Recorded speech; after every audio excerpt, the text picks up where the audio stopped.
ಬ್ರಹ್ಮಶ್ರೀ ಪಿತಾಮಹ ಸುಭಾಷ್ ಪತ್ರಿಜಿಯವರಿಗೆ ವಂದಿಸುತ್ತಾ, ಸ್ವರ್ಣಮಾಲಾ ಪತ್ರಿಜಿ ಅಮ್ಮನವರಿಗೆ ವಂದಿಸುತ್ತಾ, PSSM ಮೂಮೆಂಟ್ನ ಎಲ್ಲ pyramid ಮಾಸ್ಟರ್ಗಳಿಗೆ ವಂದಿಸುತ್ತಾ, ಹರಿವಾಯು ಗುರುಗಳಿಗೆ ವಂದಿಸುತ್ತಾ, ಭಗವಂತ ನಾರಾಯಣನಿಗೆ ವಂದಿಸುತ್ತಾ, grand master Prabodh Achyuth master ಅವರಿಗೆ ವಂದಿಸುತ್ತಾ, ಲೋಕ ಕಲ್ಯಾಣಾರ್ಥವಾಗಿ ಅಂತ ನಡೀತಾ ಇರುವ ನಮ್ಮ ಈ ಧ್ಯಾನ ಯಜ್ಞದಲ್ಲಿ ಜೂಮ್ ಮತ್ತೆ ಯೂಟ್ಯೂಬ್ನಲ್ಲಿ ಭಾಗವಹಿಸಿದಂತಹ ಎಲ್ಲಾ ಧ್ಯಾನ ಯೋಗಿ ಬಂಧುಗಳಿಗೆ ವಂದಿಸುತ್ತಾ, ನಮ್ಮ ಈ ಧ್ಯಾನ ಯಜ್ಞಕ್ಕೆ ಸಮಸ್ತ ಬ್ರಹ್ಮಾದಿ ದೇವತೆಗಳನ್ನ, ಯಕ್ಷಗಂಧರ್ವ ಕಿನ್ನರ ನಾಗರ ಚೈತನ್ಯವನ್ನ ಆವಾಹನೆಯನ್ನು ಮಾಡೋಣ.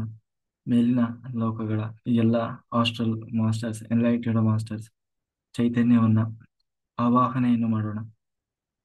ಈ ಬ್ರಹ್ಮಾಂಡದಲ್ಲಿ ಯಾರೆಲ್ಲ ಬ್ರಹ್ಮಶ್ರೀಗಳು ಅಂತ ಇದ್ದಾರೆ, ಗ್ರ್ಯಾಂಡ್ ಮಾಸ್ಟರ್ಸ್ ಅಂತ ಇದ್ದಾರೆ, ಅವರೆಲ್ಲರ ಚೈತನ್ಯವನ್ನು ಕೂಡ ನಮ್ಮ ಈ ಧ್ಯಾನ ಯಜ್ಞದಲ್ಲಿ ಆವಾಹನೆಯನ್ನು ಮಾಡೋಣ. ಸಪ್ತರ್ಷಿಗಳನ್ನ, ಸಪ್ತರ್ಷಿ ಪತ್ನಿಯರನ್ನ, ತ್ರಿಮೂರ್ತಿಗಳನ್ನ, ತ್ರಿಶಕ್ತಿಯರ ಚೈತನ್ಯವನ್ನ ಆವಾಹನೆಯನ್ನು ಮಾಡೋಣ. ಲೋಕ ಕಲ್ಯಾಣಾರ್ಥವಾಗಿ ಅಂತ ಹೇಳಿ ಯಾರೆಲ್ಲ ಕೂತು ತಪಸ್ಸು ಮಾಡ್ತಾ ಇದ್ದಾರೆ, ಧ್ಯಾನ ಮಾಡ್ತಾ ಇದ್ದಾರೆ, ಯೋಗಿಗಳು, ಸಿದ್ಧ ಪುರುಷರು, ಋಷಿಮುನಿಗಳು, ಹಿಮಾಲಯದ ಯೋಗಿಗಳು, ಅವರೆಲ್ಲರ ಚೈತನ್ಯವನ್ನು ಕೂಡ ನಮ್ಮ ಈ ಧ್ಯಾನ ಯಜ್ಞದಲ್ಲಿ ಆವಾಹನೆಯನ್ನು ಮಾಡೋಣ. ನಮ್ಮೆಲ್ಲರ ಪೂರ್ಣಾತ್ಮನನ್ನ ಆವಾಹನೆಯನ್ನು ಮಾಡುತ್ತಾ, ವಿಶ್ವರೂಪಿಯಾದ ಪರಬ್ರಹ್ಮ ಸ್ವರೂಪಿಯಾದ ಭಗವಂತನನ್ನ ಆವಾಹನೆಯನ್ನು ಮಾಡುತ್ತಾ, ಸದಾನಂದ ಯೋಗಿಗಳು, ಮಹಾವತಾರ ಬಾಬಾಜಿಯವರು, ಸಾಯಿ ಬಾಬಾ, ರಾಘವೇಂದ್ರ ಸ್ವಾಮಿಗಳು, ರಮಣ ಮಹರ್ಷಿಗಳು, ಬುದ್ಧ ಭಗವಾನರು, ಮಹಾವೀರರ ಚೈತನ್ಯವನ್ನ ಆವಾಹನೆಯನ್ನು ಮಾಡೋಣ. ಇವರೆಲ್ಲರ ಚೈತನ್ಯ ಫ್ರೀಕ್ವೆನ್ಸಿಲಿ ನಾವೆಲ್ಲರೂ ಒಂದಾಗಿ ಈ ಧ್ಯಾನ ಯಜ್ಞದಲ್ಲಿ ಮುಂದುವರಿಯೋಣ ಅಂತ ಹೇಳ್ದ ಮಾಸ್ಟರ್ಸ್. ನಾವೀಗಾಗಲೇ ಭಾಗವತ ಚಿಂತನೆಯನ್ನ ಮಾಡ್ತಾ ಇದ್ವಿ. ಭಾಗವತ ಚಿಂತನೆಯಲ್ಲಿ ಎಲ್ಲಾ ಭೂಗೋಳದ ವರ್ಣನೆಯನ್ನು ಮಾಡಿದ್ವಿ. ಭೂಗೋಳದ ವರ್ಣನೆಯನ್ನ ಕೇಳಿದ್ವಿ. ಅಂದ್ರೆ ಎಲ್ಲಿ ಮೇಲಿನ ಲೋಕಗಳಲ್ಲಿ ಎಲ್ಲಿದೆ, ಅಥವಾ ಲೋಕಗಳೆಲ್ಲ ಯಾವ ರೀತಿ ಆ ಹಂಚಿಕೆಯಾಗಿದೆ, ಒಟ್ಟು ಮೇಲೆ 7 ಲೋಕಗಳು, ಕೆಳಗೆ 7 ಲೋಕಗಳು, ಯಾವೆಲ್ಲ ಲೋಕಗಳಲ್ಲಿ ಆ ಯಾವೆಲ್ಲ ಲೋಕಗಳಲ್ಲಿ ಹೇಗೆಲ್ಲ ಆ ವ್ಯವಸ್ಥೆ ಇದೆ ಅನ್ನೋದನ್ನ ನಾವು ನೋಡಿದ್ವಿ. ಇಷ್ಟೆಲ್ಲ ಆದ್ಮೇಲೆ ಪರೀಕ್ಷಿತ ಪ್ರಶ್ನೆ ಮಾಡ್ತಾ ಇದ್ದಾನೆ. ಆ ಹೌದು ಗುರುಗಳೇ, ಆದ್ರೆ ಎಲ್ಲವನ್ನೂ ಹೇಳಿದ್ರಿ, ಆದ್ರೆ ನರಕ ನರಕ ಲೋಕದ ವರ್ಣನೆಯನ್ನು ಮಾಡ್ಲಿಲ್ಲ ಅಂತ ಹೇಳಿ ಕೊನೆಗೆ ನರಕ ಲೋಕದ ವರ್ಣನೆಯನ್ನು ಕೂಡ ಮಾಡಿದ್ರು. ಹೇಗೆ ನರಕ ಲೋಕ ಅಂತಂದ್ರೆ ಪ್ರತಿಯೊಬ್ಬರು ಕೂಡ ನರಕ ದರ್ಶನವನ್ನು ಮಾಡ್ಲೇಬೇಕು. ಅಂದ್ರೆ ನರಕ ಯಮಧರ್ಮರಾಜನ ಜೊತೆಗೆ, ಅಂದ್ರೆ ಕೊನೆಗೆ ಮರಣ ಅನ್ನುವುದರ ನಂತರ ಯಮಧರ್ಮರಾಜನ ಎಲ್ಲರೂ ದರ್ಶನ ಮಾಡಬೇಕಾಗ್ತದೆ. ಆದ್ರೆ ಪುಣ್ಯಾತ್ಮರ ಪಾಲಿಗೆ ಯಮಧರ್ಮರಾಜ ಧರ್ಮಮೂರ್ತಿಯಾಗಿ ಕಾಣಿಸಿಕೊಳ್ಳುತ್ತಾನೆ. ಯಾರು ಪಾಪಿಗಳಿದ್ದಾರೆ ಅವರ ಪಾಲಿಗೆ ಕಾಲನಾಗಿ, ಅಂದ್ರೆ ಅವನ ಒಂದು ರೂಪವನ್ನು ನೋಡ್ತಾನೆ ಇವನು ಎಲ್ಲ ಒಂದು ಎರಡು ಮಾಡ್ಕೊಂಡು ಬಿಡ್ತಾನೆ. ಅಷ್ಟು ಭಯಂಕರನಾಗಿ ಯಾರು ಪುಣ್ಯಾತ್ಮರಿರ್ತಾರೆ ಅವರಿಗೆ ಧರ್ಮಮೂರ್ತಿಯಾಗಿ, ಅಂದ್ರೆ ಒಬ್ಬ ಮನುಷ್ಯನನ್ನು ನೋಡಿದ ಹಾಗೇನೆ ಹೇಳ್ತೀವಲ್ಲ, ಎಂತಹ ತೇಜಸ್ಸು, ಕೈ ಮುಗಿಬೇಕಪ್ಪ ಅನ್ನುವ ಹಾಗೆ, ಅಂದ್ರೆ ಅತ್ಯಂತ ಸಾತ್ವಿಕ ರೂಪದಿಂದ. ಅಷ್ಟೇ ಅಲ್ಲ, ಇದನ್ನ ಇನ್ನೂ ಗರುಡ ಪುರಾಣದಲ್ಲಿ ಮತ್ತೆ ಇದರಲ್ಲಿ ಹೇಳ್ತಾರೆ. ಏನು ಅಂತಂದ್ರೆ, ಅವನನ್ನ ಏನು ಯಾರು ಧರ್ಮಾತ್ಮ ಇರ್ತಾನೆ ಅವನನ್ನ ಕರ್ಕೊಂಡು ಹೋಗ್ತಾರಂತೆ ಯಮಧರ್ಮರಾಜ ತನ್ನ ಆಸ್ಥಾನದಲ್ಲಿ ಕೂರಿಸಿ, ಎಲ್ಲರಿಗೂ ತನ್ನ ಆಸ್ಥಾನದಲ್ಲಿರುವಂತಹ ತನ್ನ ಎಲ್ಲ ಸೇವಕರಿಗೆ, ಅಲ್ಲಿ ಯಮಲೋಕದಲ್ಲಿರುವ ಪ್ರತಿಯೊಬ್ಬರಿಗೂ ಕೂಡ ಅವನು ಪರಿಚಯ ಮಾಡಿಸಿ ಕೊಡ್ತಾನಂತೆ. ಇವರು ಇಂತಹ ಧರ್ಮಾತ್ಮರು ಆ ಭೂಮಿ ಮೇಲೆ ಹೋಗಿ ಇಷ್ಟೆಲ್ಲ ಸೇವೆ ಮಾಡಿದ್ದಾರೆ, ಧರ್ಮ ಕಾರ್ಯ ಮಾಡಿದ್ದಾರೆ ಅಂತ ಹೇಳಿ ಹಾಡಿ ಹೊಗಳ್ತಾನಂತೆ, ಸನ್ಮಾನ ಮಾಡ್ತಾನಂತೆ ಅವರಿಗೆ. ತಾನು ಬಹಳ ಖುಷಿ ಆಯಿತು, ನಿಮ್ಮಂತಹವರ ದರ್ಶನದ ಭಾಗ್ಯ ನಮಗೆ ಸಿಗ್ತಾ ಇದೆಯಲ್ವಾ ಅಂತ ಹೇಳಿ ಹಾಡಿ ಹೊಗಳ್ತಾನಂತೆ ಬಾಯಿ ತುಂಬಾ. ಅಷ್ಟೇ ಅಲ್ಲ, ಅಲ್ಲಿ ಸನ್ಮಾನ ಮಾಡಿ ನಿಮಗೆ ಎಷ್ಟು ಕಾಲ ಇಲ್ಲಿ ಇರಬೇಕು ಅಂತ ಅನಿಸ್ತದೆ ಅಷ್ಟು ಕಾಲ ಇಲ್ಲಿದ್ದು ಮುಂದಿನ ನಿಮ್ಮ ಸ್ಥಾನಕ್ಕೆ ಹೋಗ್ಬೋದು ಅಂತ ಹೇಳಿ ಅವಕಾಶ ಕೊಡ್ತಾನಂತೆ. ಅವರು ಮುಕ್ತವಾಗಿ ಆ ನರಕಲೋಕದಲ್ಲಿ, ನರಕ ಅಂತಂದ್ರೆ ಅಲ್ಲಿ ಬರೀ ಕೆಟ್ಟದ್ದು ಇರ್ತದೆ, ಹಿಂಸೆ ಕೊಡ್ತಾರೆ ಅಂತ ಅರ್ಥ ಅಲ್ಲ. ಅದು ಕೂಡ ಏನು ಶ್ರೇಷ್ಠವಾದ ಲೋಕವೇ. ಅಲ್ಲೂ ಕೂಡ ಪುಣ್ಯಾತ್ಮರು ಇರ್ತಾರೆ, ಅಲ್ಲೂ ಕೂಡ ಒಳ್ಳೆತನ, ಒಳ್ಳೇದು ಅನ್ನುವ ವ್ಯವಸ್ಥೆ ಎಲ್ಲದೂ ಇರ್ತದೆ. ಕೊನೆಗೆ ಆ ಯಾರು ಪುಣ್ಯಾತ್ಮರು ಇರ್ತಾರೆ ಅವರು ಪೂರ್ವ, ಪಶ್ಚಿಮ ಮತ್ತೆ ಉತ್ತರ ಭಾಗದಿಂದ ಹೋಗ್ತಾರೆ. ಅಲ್ಲಿಂದ ಹೋಗುವವರೆಲ್ಲರೂ ಕೂಡ ಪುಣ್ಯಾತ್ಮರಾಗಿರ್ತಾರೆ. ಯಾರು ಪಾಪಿಗಳಿದ್ದಾರೆ ಅವರು ಮಾತ್ರ ಮಾಡಬಾರದನ್ನ ಮಾಡಿ ಪುನಃ ಅಧೋಗತಿಗೆ ಹೋಗುವಂತಹ ಪಾಪಾತ್ಮರಿದ್ದಾರೆ, ಅವರು ದಕ್ಷಿಣ ಭಾಗದಿಂದ ಹೋಗ್ತಾರೆ. ದ್ವಾರದಿಂದ, ದಕ್ಷಿಣ ದ್ವಾರದಲ್ಲಿ ಹೋದವರು ತಾವು ಅಂದ್ರೆ ಹೇಳ್ತೀವಲ್ಲ, ಬಹಳ ಹೀನ ಯೋನಿಯಲ್ಲಿ ಹುಟ್ಟಿ ಬರ್ತಾರೆ, ತುಂಬಾ ಕಷ್ಟವನ್ನು ಅನುಭವಿಸ್ತಾರೆ. ಆದ್ರೆ ಕಲಿಯುಗದಲ್ಲಿ ಸಾಮಾನ್ಯವಾಗಿ ಎಲ್ಲಾ ಕಾಲದಲ್ಲೂ ಅದರಲ್ಲೂ ಕಲಿಯುಗದಲ್ಲಿ ಈ ದಕ್ಷಿಣ ದ್ವಾರವೇ ಬಹಳ ರಶ್ ಇರ್ತದೆ, ಕ್ಯೂ ಇರ್ತದೆ. ಆ, ಪೂರ್ವ ಪಶ್ಚಿಮ ಉತ್ತರದಲ್ಲಿ ಹೋಗುವವರ ಸಂಖ್ಯೆ ಬಹಳ ಕಡಿಮೆ ಇರ್ತದೆ ಅಂತ ಹೇಳಿ ಹೇಳ್ತಾರೆ. ಹಾಗಾಗಿ ಇಷ್ಟೆಲ್ಲ ಹೇಳಿದ ಮೇಲೆ ಪರೀಕ್ಷಿತನಿಗೆ ಒಂದು ಪ್ರಶ್ನೆ ಬರ್ತದೆ, ಅಲ್ಲ ಸ್ವಾಮಿ, ನೀವು ಮನುಷ್ಯ ಅಂದ ಮೇಲೆ ತಪ್ಪು ಮಾಡುವುದು ಸಹಜ. ಮನು ನಾವು ಹೇಳ್ತೀವಲ್ವ, ಮನುಷ್ಯ ಮಾಡದೆ ಇನ್ಯಾರು ತಪ್ಪು ಮಾಡ್ಲಿಕ್ಕೆ ಆಗ್ತದೆ ಅಂತ ಹೇಳಿ. ಯಾಕೆಂದ್ರೆ ನಾವು ಕೆಲವೊಮ್ಮೆ ತಪ್ಪು ಮಾಡಬೇಕು ಅಂತ ಮಾಡದೇ ಇದ್ರೂ ಕೂಡ ಕೆಲವೊಮ್ಮೆ ತಪ್ಪು ನಡೆದು ಹೋಗ್ತದೆ. ಅಥವಾ ತಪ್ಪು ಸರಿ ಕೆಲವೊಮ್ಮೆ ತಪ್ಪು ಮಾಡ್ತಾ ಇದ್ದೀವೋ, ಸರಿ ಮಾಡ್ತಾ ಇದ್ದೀವೋ, ಒಳ್ಳೇದೋ ಕೆಟ್ಟದ್ದೋ ಅಂತ ಗೊತ್ತಿಲ್ಲದೇನೆ ಎಷ್ಟೋ ತಪ್ಪುಗಳು ನಡೆದು ಹೋಗಿರ್ತದೆ, ಕರ್ಮಗಳು ಬರ್ತವೆ. ಆ ನನಗೆ ಲೆಫ್ಟ್ ಸೈಡ್ ಹೋಗ್ಬೇಕು ಅನ್ನೋದು ಗೊತ್ತಿರ್ಲಿಲ್ಲ ಸ್ವಾಮಿ ಅಂತ ಹೇಳಿ ಆ ನಾವು ರೈಟ್ ಸೈಡ್ ಹೋದ್ರೆ ಪೊಲೀಸರು ನಿನಗೆ ಗೊತ್ತಿರ್ಲಿಲ್ಲ ಅಂತ ಏನಾದ್ರು ಬಿಡ್ತಾರೋ? ನಮಗೆ ಕಾನೂನು ಗೊತ್ತಿರ್ಲಿಲ್ಲ, ಹೀಗೆ ತಪ್ಪು ಮಾಡಿದ್ರೆ ಶಿಕ್ಷೆ ಆಗ್ತದೆ ಅನ್ನೋದು ನಮಗೆ ಕಾನೂನು ಗೊತ್ತಿಲ್ಲ ಅಂತ ಹೇಳಿದ್ರೆ ಏನಾದರೂ ನಮಗೆ ಶಿಕ್ಷೆಯಿಂದ ನಾವು ತಪ್ಪಿಸಿಕೊಳ್ಳಿಕ್ಕೆ ಸಾಧ್ಯ ಇದೆಯಾ? ಇಲ್ಲ.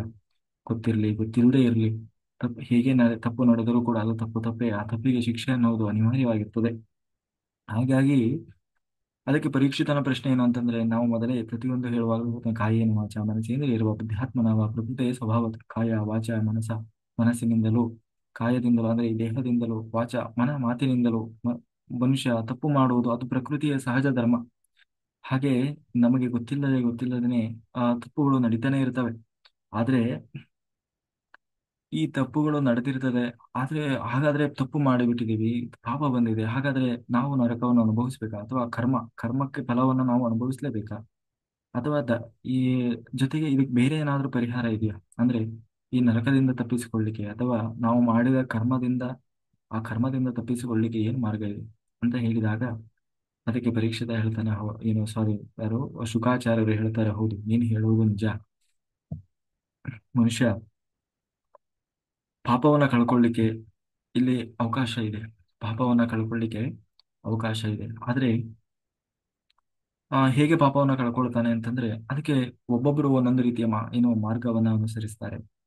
ಆ ಜೊತೆಗೆ ಹಾಗೆ ಆ ಪಾಪವನ್ನ ಕಳ್ಕೊಳ್ಳುವ ಮೂಲಕ ತಾನು ಪುನಃ ಈ ನರಕದಿಂದ ತಪ್ಪಿಸಿಕೊಂಡು ತಾನು ಮುಂದಿನ ಸದ್ಗತಿಯ ಕಡೆಗೆ ಹೋಗ್ಲಿಕ್ಕೆ ಸಾಧ್ಯ ಇದೆ ಅಂತ ಹೇಳಿದ. ಅದಕ್ಕೆ ಪರೀಕ್ಷಿತನಿಗೆ ಬಹಳ ತಮಾಷೆ ಅನಿಸ್ತು. ಹಾಗಾದ್ರೆ ಬಹಳ ಒಳ್ಳೆ ಕೆಲಸ ಆಯ್ತಲ್ಲ. ಯಾಕೆಂದ್ರೆ ಅಂದ್ರೆ ತಪ್ಪು ಮಾಡಿದವನಿಗೆ ಪ್ರಾಯಶ್ಚಿತ್ತ ಇದೆ ಅನ್ನೋದಾಯ್ತು ಅಲ್ವಾ? ಪ್ರಾಯಶ್ಚಿತ್ತ ಇದೆ ಅನ್ನೋದು ಅಂತೂ ಅವನಿಗೆ ಗೊತ್ತಾಯ್ತು. ಹಾಗಿದ್ದಾಗ ಇದು ಒಂದು ರೀತಿ ಆ, ತಪ್ಪು ಮಾಡುವವರಿಗೆ ಲೈಸೆನ್ಸ್ ಕೊಟ್ಟಂಗಾಯ್ತಲ್ಲ. ಯಾಕೆಂದ್ರೆ ತಪ್ಪು ಮಾಡೋದು ಪ್ರಾಯಶ್ಚಿತ್ತ ಮಾಡ್ಕೊ, ತಪ್ಪು ಮಾಡೋದು ಪ್ರಾಯಶ್ಚಿತ್ತ ಮಾಡ್ಕೊ. ಯಾಕಂದ್ರೆ ಹೆಂಗಿದ್ರು ಪ್ರಾಯಶ್ಚಿತ್ತ ಇದೆಯಲ್ಲ. ತಪ್ಪು ಮಾಡಿದ್ರೆ ನಡೀತದೆ, ಇದೊಂದ್ಸರಿ ತಪ್ಪು ಮಾಡಿದ್ರೆ ನಡೀತದೆ. ಹೆಂಗಿದ್ರು ಪ್ರಾಯಶ್ಚಿತ್ತ ಇದೆ, ಅದನ್ನು ಮಾಡಿ ನಾವು ಕಳ್ಕೊಂಡ್ ಬಿಡ್ಬೋದು ಅಂತ. ಇದು ಹೇಗಾಯ್ತು ಅಂತಂದ್ರೆ ಉದಾಹರಣೆ ಕೊಡ್ತಾನೆ ಪರೀಕ್ಷಿತ. ಈ ಕುಂಜರ ಸ್ನಾನ ಅಂದ್ರೆ ಆನೆ ಸ್ನಾನ. ಆನೆ ಗಂಟೆಗಟ್ಲೆ ನದಿಯಲ್ಲಿ ಇಳಿದು ಸ್ನಾನ ಮಾಡ್ತದಂತೆ. ಸ್ನಾನ ಮಾಡಿ ದಡಕ್ ಬಂದ ತಕ್ಷಣ ಮರಳನ್ನು ಎತ್ತಿ ಮೈ ಮೇಲೆ ಹಾಕೊಂತದಂತೆ. ಅಷ್ಟೊತ್ತವರೆಗೂ ಅದು ಸ್ನಾನ ಮಾಡಿದ್ದು ಏನು ಬಂತು, ಕೆಸರು ತೆಗೆದು ಮೈ ಮೇಲೆ ಹಾಕೊಳ್ತದೆ. ಹಾಗಾಯ್ತು ನೀವೆಲ್ಲಾ ಮಾಡಿ ಪುನಃ ಅಂದ್ರೆ ತಪ್ಪು ಮಾಡೋದು ಪ್ರಾಯಶ್ಚಿತ್ತ ಮಾಡ್ಕೊಳ್ಳೋದು, ತಪ್ಪು ಮಾಡೋದು ಪ್ರಾಯಶ್ಚಿತ್ತ ಮಾಡ್ಕೊಳ್ಳೋದು. ಮತ್ತೆ ಇನ್ನೇನಾಯ್ತು ಇದು? ಮನುಷ್ಯ ಅನ್ನೋನು ತಾನು ಎಲ್ಲಿ ಯಾವಾಗ ತಿದ್ದುಕೊಳ್ತಾನೆ, ನಿರಂತರವಾಗಿ ತಪ್ಪು ಮಾಡ್ತಾನೆ ಇರ್ತಾನಲ್ಲ. ಅದಕ್ಕೆ ಅದಕ್ಕೆ ಶುಕಾಚಾರ್ಯರು ಹೇಳ್ತಾರೆ, ಹೌದು ಪರೀಕ್ಷಿತ, ನೀನು ಹೇಳೋದು ನಿಜ ಇದೆ. ಯಾಕೆಂದ್ರೆ ಮನುಷ್ಯ ಮಾಡಬಾರದು ತಪ್ಪನ್ನು ಮಾಡ್ತಾನೆ. ಅದನ್ನ ತಿದ್ದುಕೊಳ್ಳಿಕ್ಕೆ ಆ ಆ ಅವಕಾಶ ಇದೆ, ಇಲ್ಲ ಅಂತಲ್ಲ. ಭಗವಂತ ಅವಕಾಶ ನೀಡಿದ್ದಾನೆ. ಯಾವಾಗ ಅಂತಂದ್ರೆ ತಾನು ಮಾಡಿದ ತಪ್ಪು ಅಂತ ತನ್ನ ಮನಸ್ಸಿಗೆ ಅರಿವಿಗೆ ಬಂತು. ಅದಕ್ಕೆ ಪಶ್ಚಾತ್ತಾಪ ಪಟ್ಟು ಆ ಇನ್ನು ಮುಂದೆ ನಾನು ಈ ತಪ್ಪನ್ನು ಮಾಡಬಾರದು ಅನ್ನುವ ಅರಿವಿನಲ್ಲಿ ಆ ಪಾಪವನ್ನು ಯಾರು ಕಳ್ಕೊಳ್ತಾನೆ ಅವನಿಗೆ ಮಾತ್ರ ಆ ಏನು ಪಾಪಕ್ಕೆ ಪ್ರಾಯಶ್ಚಿತ್ತ ಅನ್ನೋದಿದೆ. ಎಲ್ಲರಿಗಿಂತ ಹೆಚ್ಚಾಗಿ ಒಂದು ಕರ್ಮದಿಂದ ಇನ್ನೊಂದು ಕರ್ಮವನ್ನ ಕಳಲಿಕ್ಕೆ ಸಾಧ್ಯ ಇಲ್ಲ. ಉದಾಹರಣೆಗೆ ನನಗೇನೋ ಒಂದು ಕರ್ಮ ಬಂತು, ಅಥವಾ ಕರ್ಮ ಅಂತಂದ್ರೆ ತಪ್ಪು ಏನೋ ಪಾಪ ಬಂದಿದೆ. ಆ ಪಾಪದಿಂದ ನಾನು ಏನೋ ಒಂದು ಕರ್ಮವನ್ನ ಮಾಡಿ ನೀನು ಆ ಪಾಪವನ್ನ ಕಳ್ಕೊಳ್ತೀನಿ ಅಂತಂದ್ರೆ ಅದು ಸಾಧ್ಯ ಇಲ್ಲ. ಏನು ತಲೆ ಮೇಲೆ ಇರುವ ಭಾರವನ್ನ ತೆಗೆದು ಭುಜದ ಮೇಲೆ ಇಟ್ಕೊಂಡಂಗೆ ಅಂತ ಏನು ಶುಕಾಚಾರ್ಯ ಹೇಳ್ತಾ ಇದ್ದೆ. ಸಂಪೂರ್ಣವಾಗಿ ಕಳೆದುಕೊಳ್ಳಲಿಕ್ಕೆ ಸಾಧ್ಯ ಇಲ್ಲ. ಅಂತಂದ್ರೆ ನಿಮಗೆ ಏನೋ ಒಂದು ದೋಷ ಬಂತು, ನನಗೆ ಮಂಗಳ ದೋಷ ಇದೆ, ಶನಿ ದೋಷ ಇದೆ, ಕುಜ ದೋಷ ಇದೆ, ನಾಗದೋಷ ಇದೆ. ಹ್ಮ್ ಇವತ್ತು ನೀವು ಹೋದ್ರೆ ದೊಡ್ಡ ಲೀಸ್ಟ್ ಹೇಳ್ಬಿಡ್ತಾರೆ ಯಾವ್ಯಾವ ದೋಷ ಇದೆ ಅಂತ ಹೇಳಿ. ಕೊನೆಗೆ ಅದಕ್ಕೆ ಸರಿಯಾಗಿ ಅದಕ್ಕೆ ಪೂಜಾ ಲೀಸ್ಟ್ ಎಲ್ಲದೂ ಇರ್ತದೆ. ಅದನ್ನ ಮಾಡಿಸಿ ಏನೋ ದೋಷ ಇದೆ, ನಾಗದೋಷ ಇದೆ, ಕುಜ ದೋಷ ಇದೆ ಅಂತ ನೀವು ಮಾಡಿಸಿರಿ. ಅದಕ್ಕೆ ಸರಿಯಾಗಿ ಆಯ್ತು ಅಂತ ಹೇಳಿ ಎಷ್ಟೋ 40,000 50,000 ಕೊಟ್ಟು ಹೋಮ ಮಾಡಿದ್ರಿ, ಯಜ್ಞ ಯಾಕ ಬಹಳ ದೊಡ್ಡ ಚಂಡಿಕಾ ಹೋಮ. ಆ ಮಂಡಲ ನೋಡಿನೇ ಎದೆ ಹೊಡೆದು ಹೋಗ್ಬೇಕು, ಅಷ್ಟು ದೊಡ್ಡ ಮಂಡಲ ಹಾಕಿ ಮಾಡಿಸಿದ್ರಿ. ಮಾಡಿಸಿ ಆದ್ಮೇಲೆ ಹಾಗಾದ್ರೆ ನಾವು ಮಾಡಿದ ಕರ್ಮ ಕಳೆದು ಹೋಯ್ತಾ?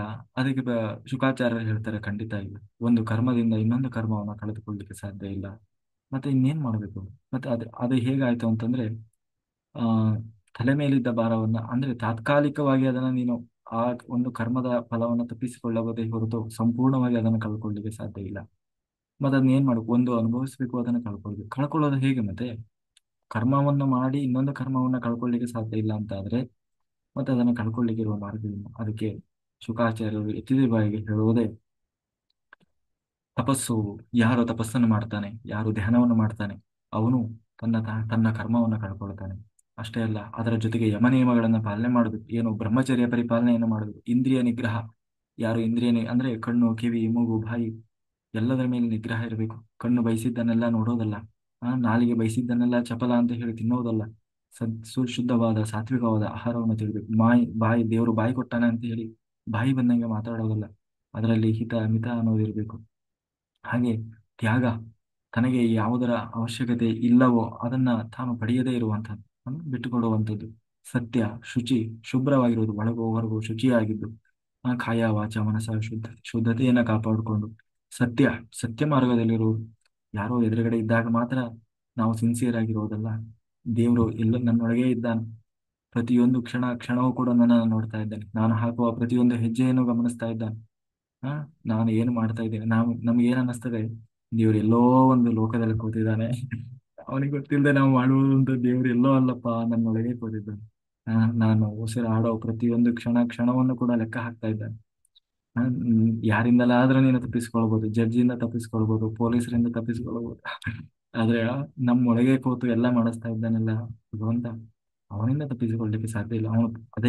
ಅವನೇ ಚಿತ್ರಗುಪ್ತನಾಗಿ ಒಳಗೆ ಕೂತಿರ್ತಾನೆ, ಪ್ರತಿಯೊಂದನ್ನು ಕೂಡ ರೆಕಾರ್ಡ್ ಮಾಡ್ತಾ ಇರ್ತಾನೆ. ಅವನಿಂದ ತಪ್ಪಿಸಿಕೊಳ್ಳಲಿಕ್ಕೆ ಸಾಧ್ಯ ಇಲ್ಲ.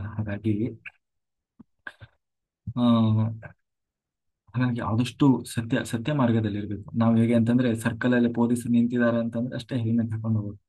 ಆ, ಮುಂದೆಲ್ಲ ಪೊಲೀಸರ ಆ ಒಂದು ಸರ್ಕಲ್ ಅಲ್ಲಿ ಯಾರೋ ಪೊಲೀಸರು ಹಿಡಿತಾರೆ ಅಂದ್ರೆ ಮಾತ್ರ ನಾವು ಆರ್ ಸಿ ಬುಕ್ ಲೈಸೆನ್ಸ್ ತಗೊಂಡು ಹೋಗೋದು. ಇಲ್ಲ ಅಂತಂದ್ರೆ ಆ ಕೈಯಲ್ಲಿ ಹಿಡ್ಕೊಂಡು ಹೆಲ್ಮೆಟ್ ಹಿಡ್ಕೊಂಡು ಹೋಗ್ತೀವಿ. ಪೊಲೀಸರು ಕಂಡ ತಕ್ಷಣ ತಲೆ ಮೇಲೆ ಹಾಕೊಂತೀವಿ. ಅಂದ್ರೆ ಯಾರನ್ನೋ ಮೆಚ್ಚಿಸ್ಲಿಕ್ಕಾಗಿ ಅಥವಾ ಯಾರಿಂದಲೋ ಪಾರಾಗ್ಲಿಕ್ಕಾಗಿ ನಾವು ಸತ್ಯವನ್ನು ಪರಿಪಾಲನೆ ಮಾಡುವುದಲ್ಲ. ನಮ್ಮೊಳಗೆ ನಮಗೆ ತೃಪ್ತಿ ಇರಬೇಕು. ನಾವು ಮಾಡುವ ಧರ್ಮ ಕರ್ಮ ಕೆಲಸದಲ್ಲಿ ಶ್ರದ್ಧೆ ಇರಬೇಕು. ಅದಕ್ಕಾಗಿ ಕ್ರಮ ಮಾಡಬೇಕು. ಯಾರನ್ನೋ ಮೆಚ್ಚಿಸೋದಿರ್ಲಿ, ಫಸ್ಟ್ ನನ್ನನ್ನು ನಾನು ಮೆಚ್ಚಿಸ್ಬೇಕು. ಆ, ಆಮೇಲೆ ನನ್ನೊಳಗಿರುವ ದೇವರನ್ನ ಮೆಚ್ಚಿಸ್ಲಿಕ್ಕಾಗಿ ಅಂತ ಕೆಲಸ ಮಾಡಬೇಕೇ ಹೊರತು ಹೊರಗಡೆ ಇರುವ ಮನುಷ್ಯರನ್ನಲ್ಲ. ಯಾಕೆಂದ್ರೆ ಜನರಿಗೆ ಅವರಿಗೆ ಯಾವ್ದು ಹಿತವೋ ಅದನ್ನು ಮಾಡಿದ್ರೆ ಜನ ಹೋಗ್ತಾರೆ ಹೊರತು ಆ, ಜಗತ್ತಿಗೆ ಯಾವ್ದು ಹಿತವೋ ಅದನ್ನು ಮಾಡಿದ್ರಲ್ಲ. ಆದ್ರೆ ನಿಜವಾಗಲೂ ಯಾವುದನ್ನ ಮಾಡಿದ್ರೆ ಹಿತ ಅಂತಂದ್ರೆ ಅದು ನಮ್ಮೊಳಗಿರುವ ದೇವರಿಗೆ ಯಾವ್ದು ಇಷ್ಟವೋ ಅದನ್ನ ನಾವು ಮಾಡಬೇಕು. ಹಾಗಾಗಿ ಸತ್ಯ ಪರಿಪಾಲನೆ ಮಾಡಬೇಕು, ತಪಸ್ಸು ಮಾಡಬೇಕು. ಎಲ್ಲದಕ್ಕಿಂತ ಹೆಚ್ಚಾಗಿ ಇದರ ಜೊತೆಗೆ ಭಗವಂತನ ನಾಮಸ್ಮರಣೆ ಮಾಡಬೇಕು. ಇದೆಲ್ಲ ಇದೆ, ಆದ್ರೆ ಭಗವಂತನಲ್ಲಿ ಶ್ರದ್ಧೆ ಇಲ್ಲ, ನಂಬಿಕೆ ಇಲ್ಲ, ಆ ಭಗವಂತನ ಸ್ಮರಣೆ ಇಲ್ಲ ಅಂತ ಆದ್ರೆ ಎಲ್ಲವೂ ವ್ಯರ್ಥವಾಗ್ತದೆ. ಹಾಗಾಗಿ ನಿನಗೆ ಒಂದು ಕಥೆಯನ್ನ ಹೇಳ್ತೇನೆ ಕೇಳು. ಯಾಕೆಂತಂದ್ರೆ ಭಗವಂತನ ಸ್ಮರಣೆ ಮಾಡುವುದು ಬಹಳ ಬಹಳ ಕಷ್ಟ ಏನಿಲ್ಲ. ಕಟ್ವಾಂಗ ಅಂತ ಒಬ್ಬ ರಾಜ ಇದ್ದ. ಎಂತಹ ರಾಜ ಅಂತಂದ್ರೆ, ದೇವತೆಗಳಿಗೆ ರಾಮನ ವಂಶದಲ್ಲಿ ಬಂದಂತವನು ಕಟ್ವಾಂಗ ಅನ್ನುವಂತಹ ಒಬ್ಬ ರಾಜ. ಅವನು ದೇವತೆಗಳಿಗೆ ಯುದ್ಧದಲ್ಲಿ ಸಹಾಯ ಮಾಡಿದ. ಸಹಾಯ ಮಾಡಿ ದೇವತೆಗಳು ಅವನಿಗೆ ವರ ಕೊಟ್ಟರು. ನಿನಗೆ ಏನು ವರ ಬೇಕು ಕೇಳು.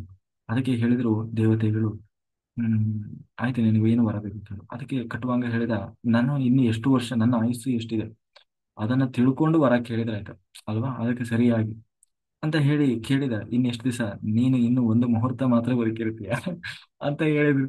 ಅಲ್ಲ, ಆ ವರ ತಗೊಂಡು ಏನ್ ಮಾಡ್ಬೇಕು ನಾವು? ಆ ಕೂಡಲೇ ಸರ್ವಸ್ವವನ್ನು ತ್ಯಾಗ ಮಾಡಿದ. ತ್ಯಾಗ ಮಾಡಿ ನಿರಂತರವಾಗಿ ಧ್ಯಾನ ಮಾಡ್ತಾ ತನ್ನೊಳಗೆ ಭಗವಂತನ ಆತ್ಮ ಸಾಕ್ಷಾತ್ಕಾರ ಮಾಡಿಕೊಂಡು ಕೇವಲ ಒಂದು ಮುಹೂರ್ತದಲ್ಲಿ ಆ ಭಗವಂತನ ನಾಮಸ್ಮರಣೆಯನ್ನು ಮಾಡ್ತಾ ದೇವರನ್ನ ಪಡೆದ. ಹಾಗಾಗಿ ಆ ನಾನು ಹೇಳ್ತಾ ಇದ್ದೀನಿ ಕೇಳು. ಏನು ಅಂತಂದ್ರೆ, ಅಷ್ಟು ಸುಲಭ ಇದೆ ದೇವರನ್ನ ಪಡೆಯುವುದು, ನೀನು ತಿಳ್ಕೊಂಡಷ್ಟು ಕಷ್ಟ ಇಲ್ಲ. ಹ? ಆದ್ರೆ ನಾವು ಮನಸ್ಸು ಮಾಡ್ಬೇಕು, ಆ ಮಾರ್ಗದಲ್ಲಿ ನಾವು ಹೆಜ್ಜೆ ಹಾಕಬೇಕು ಮೊದಲು. ಆವಾಗ ತನ್ನಷ್ಟು ತಾನೇ ದೇವರು ನಮ್ಮ ಕಡೆಗೆ ತೆರೆದುಕೊಳ್ತಾನೆ. ಹಾಗಾಗಿ ನಿನಗೆ ಒಂದು ಕಥೆಯನ್ನ ಹೇಳ್ತೇನೆ ಕೇಳು. ಅಜಾಮಿಳ ಅಂತ ಒಬ್ಬ ಬ್ರಾಹ್ಮಣ ಇದ್ದ. ಅತ್ಯಂತ ಶ್ರೇಷ್ಠ ಬ್ರಾಹ್ಮಣ. ಆ ಸಕಲ ವೇದಗಳನ್ನ ಉಪನಿಷತ್ತುಗಳನ್ನ ಓದಿ ಕರತಲಾಮಲ ಮೂಲಕ ಮಾಡಿಕೊಂಡಿದ್ದ. ಅವನಿಗೆ ಅಷ್ಟೇ ಸಾಧ್ವಿಯಾದಂತಹ ಪತ್ನಿ ಇದ್ಲು, 2 ಜನ ಮಕ್ಕಳಿದ್ದರು. ವೃದ್ಧರಾದಂತಹ ತಂದೆ ತಾಯಿ ಇದ್ರು. ಬಹಳ ಒಳ್ಳೆ ಬ್ರಾಹ್ಮಣ, ಅಂದ್ರೆ ಒಳ್ಳೆ ಶ್ರೇಷ್ಠ ಬದುಕನ್ನ ಬದುಕ್ತಾ ಇದ್ದ. ಯಾರಿಗೆ ದಗ ವಂಚನೆ ಮಾಡದೆ ಬಹಳ ಶುದ್ಧ ಜೀವನವನ್ನು ಮಾಡ್ತಾ ಇದ್ದ. ಒಂದು ದಿನ ಪಾಪ ಅವನು ಸೌದೆ ತರಲಿಕ್ಕೆ ಅಂತ ಹೇಳಿ ಒಂದು ಕಾಡಿನ ರಹಸ್ಯ ಭಾಗಕ್ಕೆ ಹೋಗಿದ್ದ. ಅಲ್ಲಿ ಒಬ್ಬ ವೇಶ್ಯಾಸ್ತ್ರೀಯನ್ನ ನೋಡಿದ. ಬಹಳ ಸೌಂದರ್ಯ. ಅವಳ ಸೌಂದರ್ಯವನ್ನು ನೋಡಿದ್ರೆ ಎಂಥವರಿಗಾದ್ರೂ ಒಂದು ಸಾರಿ ಎದೆ ಜಲ್ ಅನ್ನುವಂತಹ ಸೌಂದರ್ಯ. ಈ ಆ ಏನು ಅಜಾಮಿಳ ಅವಳನ್ನ ನೋಡಿದ. ಆ ಅವಳನ್ನು ಮಾತ್ರ ಅಲ್ಲ, ಅವಳ ಜೊತೆಗೆ ಒಬ್ಬ ವಿಟ ಪುರುಷನು ಕೂಡ ಇದ್ದ. ಅಂದ್ರೆ ಅವನು ಕೂಡ ಈ ವೇಶ್ಯಾಸ್ತ್ರೀಯ ಸಹವಾಸ ಮಾಡ್ಲಿಕ್ಕೆ ಬಂದವನು ಅಂತ. ಅದನ್ನು ನೋಡಿದ ಅವನಿಗೆ ಬಹಳ ಅದು ಏನು ಅನಿಸ್ತೋ ಗೊತ್ತಿಲ್ಲ. ಅವಳ ಹಿಂದೆ ಹೋದ. ಅವಳನ್ನ ಬಯಸಿದ. ಬಯಸಿ ಅವಳನ್ನ ಹೋಗಿ ಕೇಳಿದ, ನನಗೆ ಆ ನಿನ್ನನ್ನ ಮದುವೆ ಆಗಬೇಕು ಅಂತ ಅನಿಸ್ತಾ ಇದೆ. ಯಾಕೆಂದ್ರೆ ನಿನ್ನ ರೂಪ ಲಾವಣ್ಯಕ್ಕೆ ನಾನು ಸೋತು ಹೋಗಿದ್ದೇನೆ. ಸಾಮಾನ್ಯವಾಗಿ ಅವಳು ಕೂಡ ವೇಶ್ಯಾಸ್ತ್ರಿ, ಅವಳಿಗೇನು ಹೇಳೋರಿಲ್ಲ ಕೇಳೋರಿಲ್ಲ.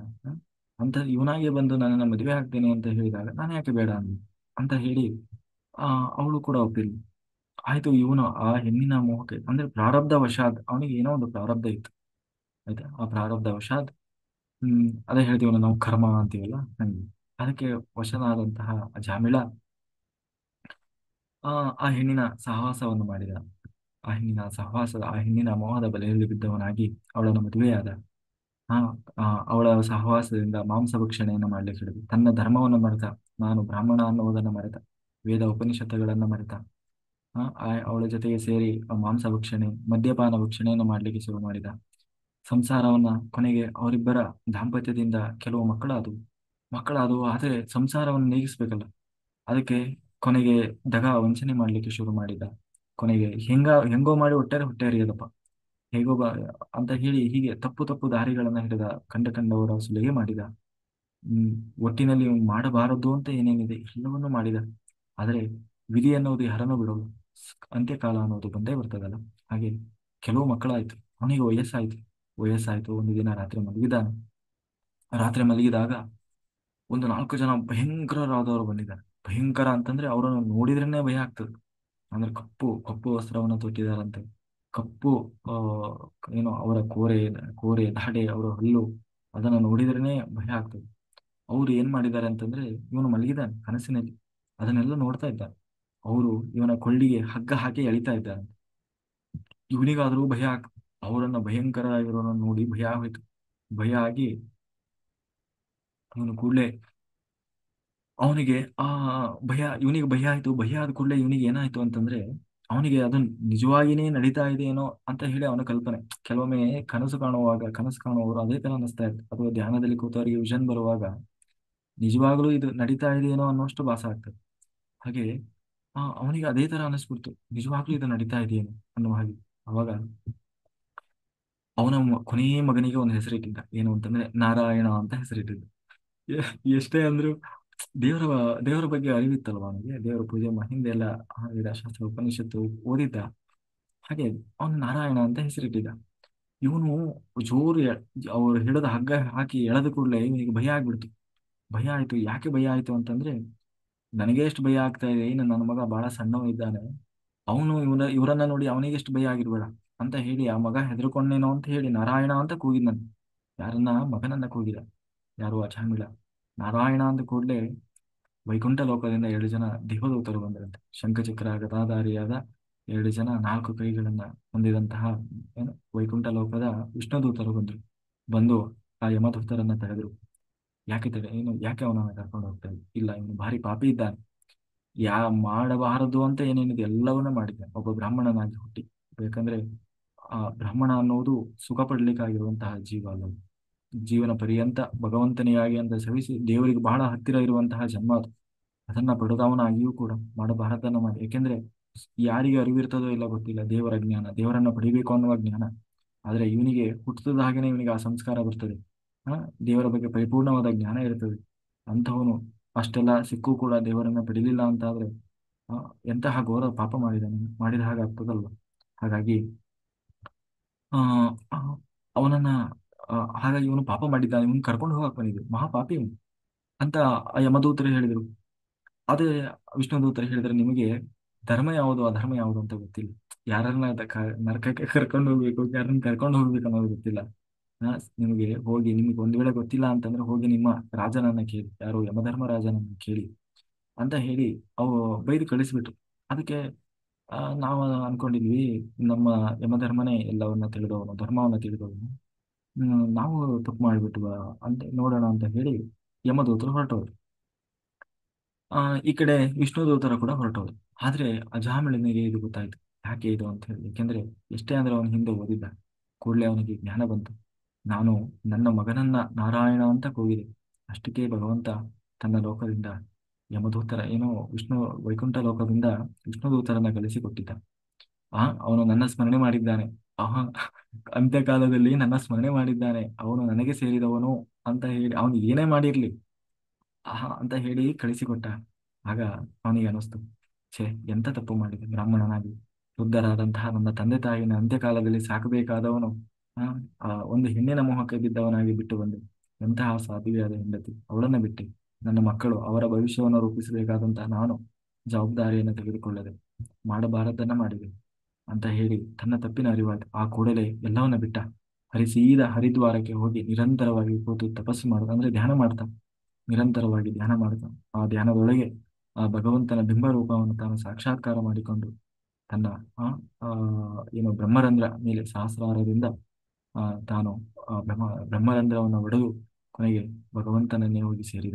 ಹೀಗೆ ಇಷ್ಟು ಸುಲಭ ಇದೆಯಪ್ಪ. ಹಾಗೆ ಮಾಡಬಾರದ ಪಾಪವನ್ನು ಮಾಡಿದಂತಹ ಅಜಾಮಿಳನೂ ಕೂಡ ಅಂತ್ಯಕಾಲದಲ್ಲಿ ಭಗವಂತನ ಸ್ಮರಣೆಯನ್ನು ಮಾಡಿ ಕೊನೆಗೆ ತಾನು ಕೂಡ ನಿರಂತರ ಧ್ಯಾನವನ್ನು ಮಾಡ್ತಾ ತಪಸ್ಸು ಮಾಡ್ತಾ ಭಗವಂತನನ್ನು ಪಡೆದ. ಹಾಗೆ ಅಷ್ಟು ಸುಲಭ ಇದೆ ದೇವರನ್ನ ಪಡೆಯುವುದು.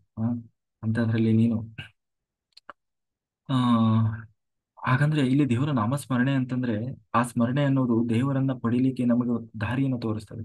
ಬರೀ ದೇವರ ಸ್ಮರಣೆ ಮಾಡಬೇಕು ಅಂತ ಅರ್ಥ ಅಲ್ಲ. ಆ ದೇವರನ್ನ ನಮ್ಮೊಳಗಿರುವ ದೇವರನ್ನ ಆತ್ಮಾರಾಮ ಅವನನ್ನ ಕಾಣುವ ಪ್ರಯತ್ನ ಮಾಡಬೇಕು. ಅಂದ್ರೆ ಕಣ್ಣು ಮುಚ್ಚಿ ಒಳಗಿರುವ ದೇವರನ್ನ ಕಾಣುವ ಪ್ರಯತ್ನ ಮಾಡಬೇಕು.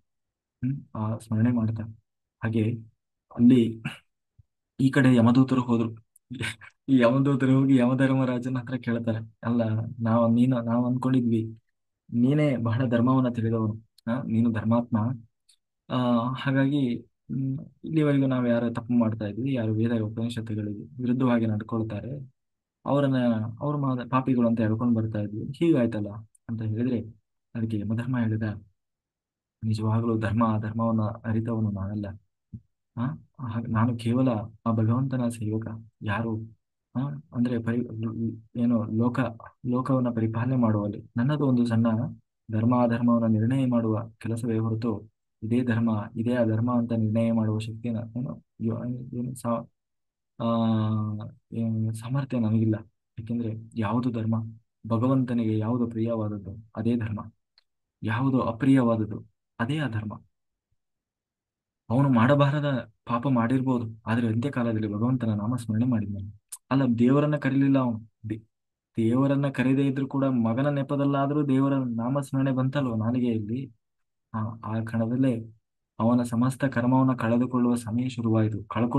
ಕಳೆದುಕೊಳ್ಳುವ ಸಮಯ ಶುರುವಾಯಿತು. ನಾವು ಹೇಳ್ತೀವಲ್ಲ, ದೇವರ ಒಂದು ನಾಮ ಸ್ಮರಣೆ ಸಾಕು, ಅವನು ಎಲ್ಲ ಪಾಪವೆಲ್ಲ ಮುಕ್ತ ಆಗಿಬಿಡ್ತದೆ. ಅದರ ಅರ್ಥ ಒಂದು ಸಾರಿ ಸ್ಮರಣೆ ಮಾಡಿದ, ನೂರಾರು ಸಾರಿ ಸ್ಮರಣೆ ಮಾಡಬೇಕು ಅಂತ ಅದರ ಅರ್ಥ ಅಲ್ಲ. ಆ ಸ್ಮರಣೆ ಅನ್ನೋದು ನಮ್ಮನ್ನ ಭಗವಂತನ ಕಡೆಗೆ ಕರೆದುಕೊಂಡು ಹೋಗಲಿಕ್ಕೆ ಅದು ಸಹಾಯ ಮಾಡ್ತದೆ. ದೇವರನ್ನು ಅವನೊಬ್ಬ ಇದ್ದಾನೆ, ಅವನನ್ನು ನಾನು ಪಡಿಬೇಕಾಗಿದೆ ಅಂತ ಹೇಳಿ ಹೊರಡ್ತಾನೆ ಹೊರತು ಮೂರೊತ್ತು ಬರೀ ನಾಮಸ್ಮರಣೆ ಮಾಡ್ತಾ ಕೂರುವುದು ಅಂತ ಅದರ ಅರ್ಥ ಅಲ್ಲ. ಅಥವಾ ಒಂದು ನಾಮ ಸಾಕು ನಮ್ಮ ಕೋಟಿ ಪಾಪಗಳನ್ನ ಸುಟ್ಟು ಹಾಕ್ಲಿಕ್ಕೆ ಅಂತಂದ್ರೆ ಅದರ ಅರ್ಥ ಬರೀ ಹೇಳ್ತಾ ಹೇಳ್ತಾ ಕೂತ್ಕೊಳ್ಳೋದು ಅಂತನೂ ಅರ್ಥ ಅಲ್ಲ. ನಮ್ಮೊಳಗಿರುವ ದೇವರನ್ನೇ ನಾವು ನೋಡ್ಲಿಲ್ಲ ಅಂದ್ರೆ ಬರೀ ನಾಮಸ್ಮರಣೆ ಮಾಡಿ ಏನ್ ಪ್ರಯೋಜನ ಉಂಟು ಅಲ್ವಾ? ಹಾಗಾಗಿ ಒಳಗಿರುವ ದೇವರನ್ನ ಕಾಣುವ ಪ್ರಯತ್ನ ಮಾಡಬೇಕು. ಹೇಗೆ ಸಾಧ್ಯ ಆಗ್ತದೆ? ಅದು ತಪಸ್ಸಿನಿಂದ. ತಪಸ್ಸು ಅಂದ್ರೆ ಏನು? ನಿರಂತರ ಧ್ಯಾನ ಮಾಡುವುದೇ ತಪಸ್ಸು. ಯಮ ನಿಯಮದಲ್ಲಿದ್ದವರಾಗಿ. ತಪಸ್ಸು ಅಂತಂದ್ರೆ ಎಲ್ಲದೂ ಬಂತು ಅದರಲ್ಲಿ. ಅಂದ್ರೆ ನೀವು ಧ್ಯಾನ ಮಾಡಿ ಮತ್ತೆ ಮಾಡಬಾರ್ದು ಮಾಡ್ಕೊಳ್ತಾ ಬೈಕೋತಾ ಕಂಡವ್ರನ್ನ ಬೈಕೊಳ್ತಾ ಅವ್ರು ಸರಿ ಇಲ್ಲ, ಇವ್ರು ಸರಿ ಇಲ್ಲ, ನನ್ನನ್ನೇ ನಾನು ಮೊದಲು ಕ್ಲೀನ್ ಮಾಡ್ಕೊಳ್ಳದೆ ಬೇರೆಯವರನ್ನ ಹುಳುಕನ್ನ ಕಂಡು ಹಿಡಿತಾ ನಾವು ನಡೆದ್ವಿ ಅಂತ ಆದ್ರೆ ಆ ಧ್ಯಾನವೂ ಪ್ರಯೋಜನ ಇಲ್ಲ. ಧ್ಯಾನದ ಜೊತೆಗೆ ಯಮ ನಿಯಮಗಳು ಇರಬೇಕು, ಆಗ ಅದು ತಪಸ್ಸು ಅನಿಸ್ಕೊಳ್ತದೆ. ಅಂತಂದ್ರೆ ಶ್ರದ್ಧೆ ಇರಬೇಕು, ಭಕ್ತಿ ಇರಬೇಕು, ಎಲ್ಲರನ್ನೂ ನನ್ನ ಹಾಗೆ ನೋಡುವ ಭಾವನೆ ಇರಬೇಕು. ಎಲ್ಲರೂ ಒಂದು ಆತ್ಮ ಅನ್ನುವ ಜ್ಞಾನದಿಂದ ನೋಡಬೇಕು.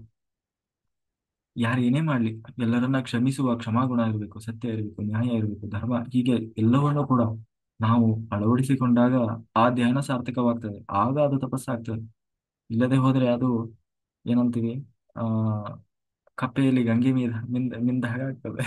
ಯಾಕೆಂದ್ರೆ ಗಂಗೆ ಮಿಂದ್ರೆ ಪಾಪ ಹೋಗ್ತದೆ ಅಂತ ಹೇಳ್ತಾರೆ. ಹಾಗಾದ್ರೆ ಗಂಗೆಯನ್ನ ಮಿಂದರೆ ಪಾಪ ಹೋಗೋದಾದ್ರೆ ಅದರಲ್ಲಿ ಮೀನುಗಳಿದ್ದಾವೆ, ಕಪ್ಪೆಗಳಿದ್ದಾವೆ, ಅವು ಮತ್ತೆ ಪಾಪ ಕಳ್ಕೊಳ್ಬೇಕಲ್ಲ.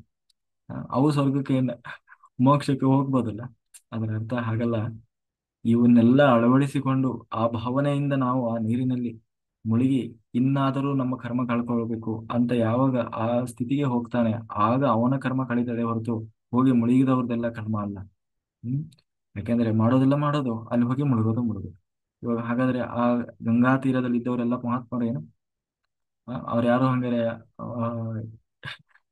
ಹಾಗೆ ಅದರ ಅರ್ಥ ಯಾಕೆಂದ್ರೆ ನಮ್ಮಲ್ಲಿ ತಿಳುವಳಿಕೆನೇ ಇದೆ. ಅದರ ಅಂತರಾಳಕ್ಕೆ ಯಾರು ಇಳಿಯೋಲ್ಲ, ಮೇಲ್ನೋಟದ ಅರ್ಥಕ್ಕೆ ಗಂಟೆ ಬಿದ್ದು ಬಿಡ್ತಾರೆ.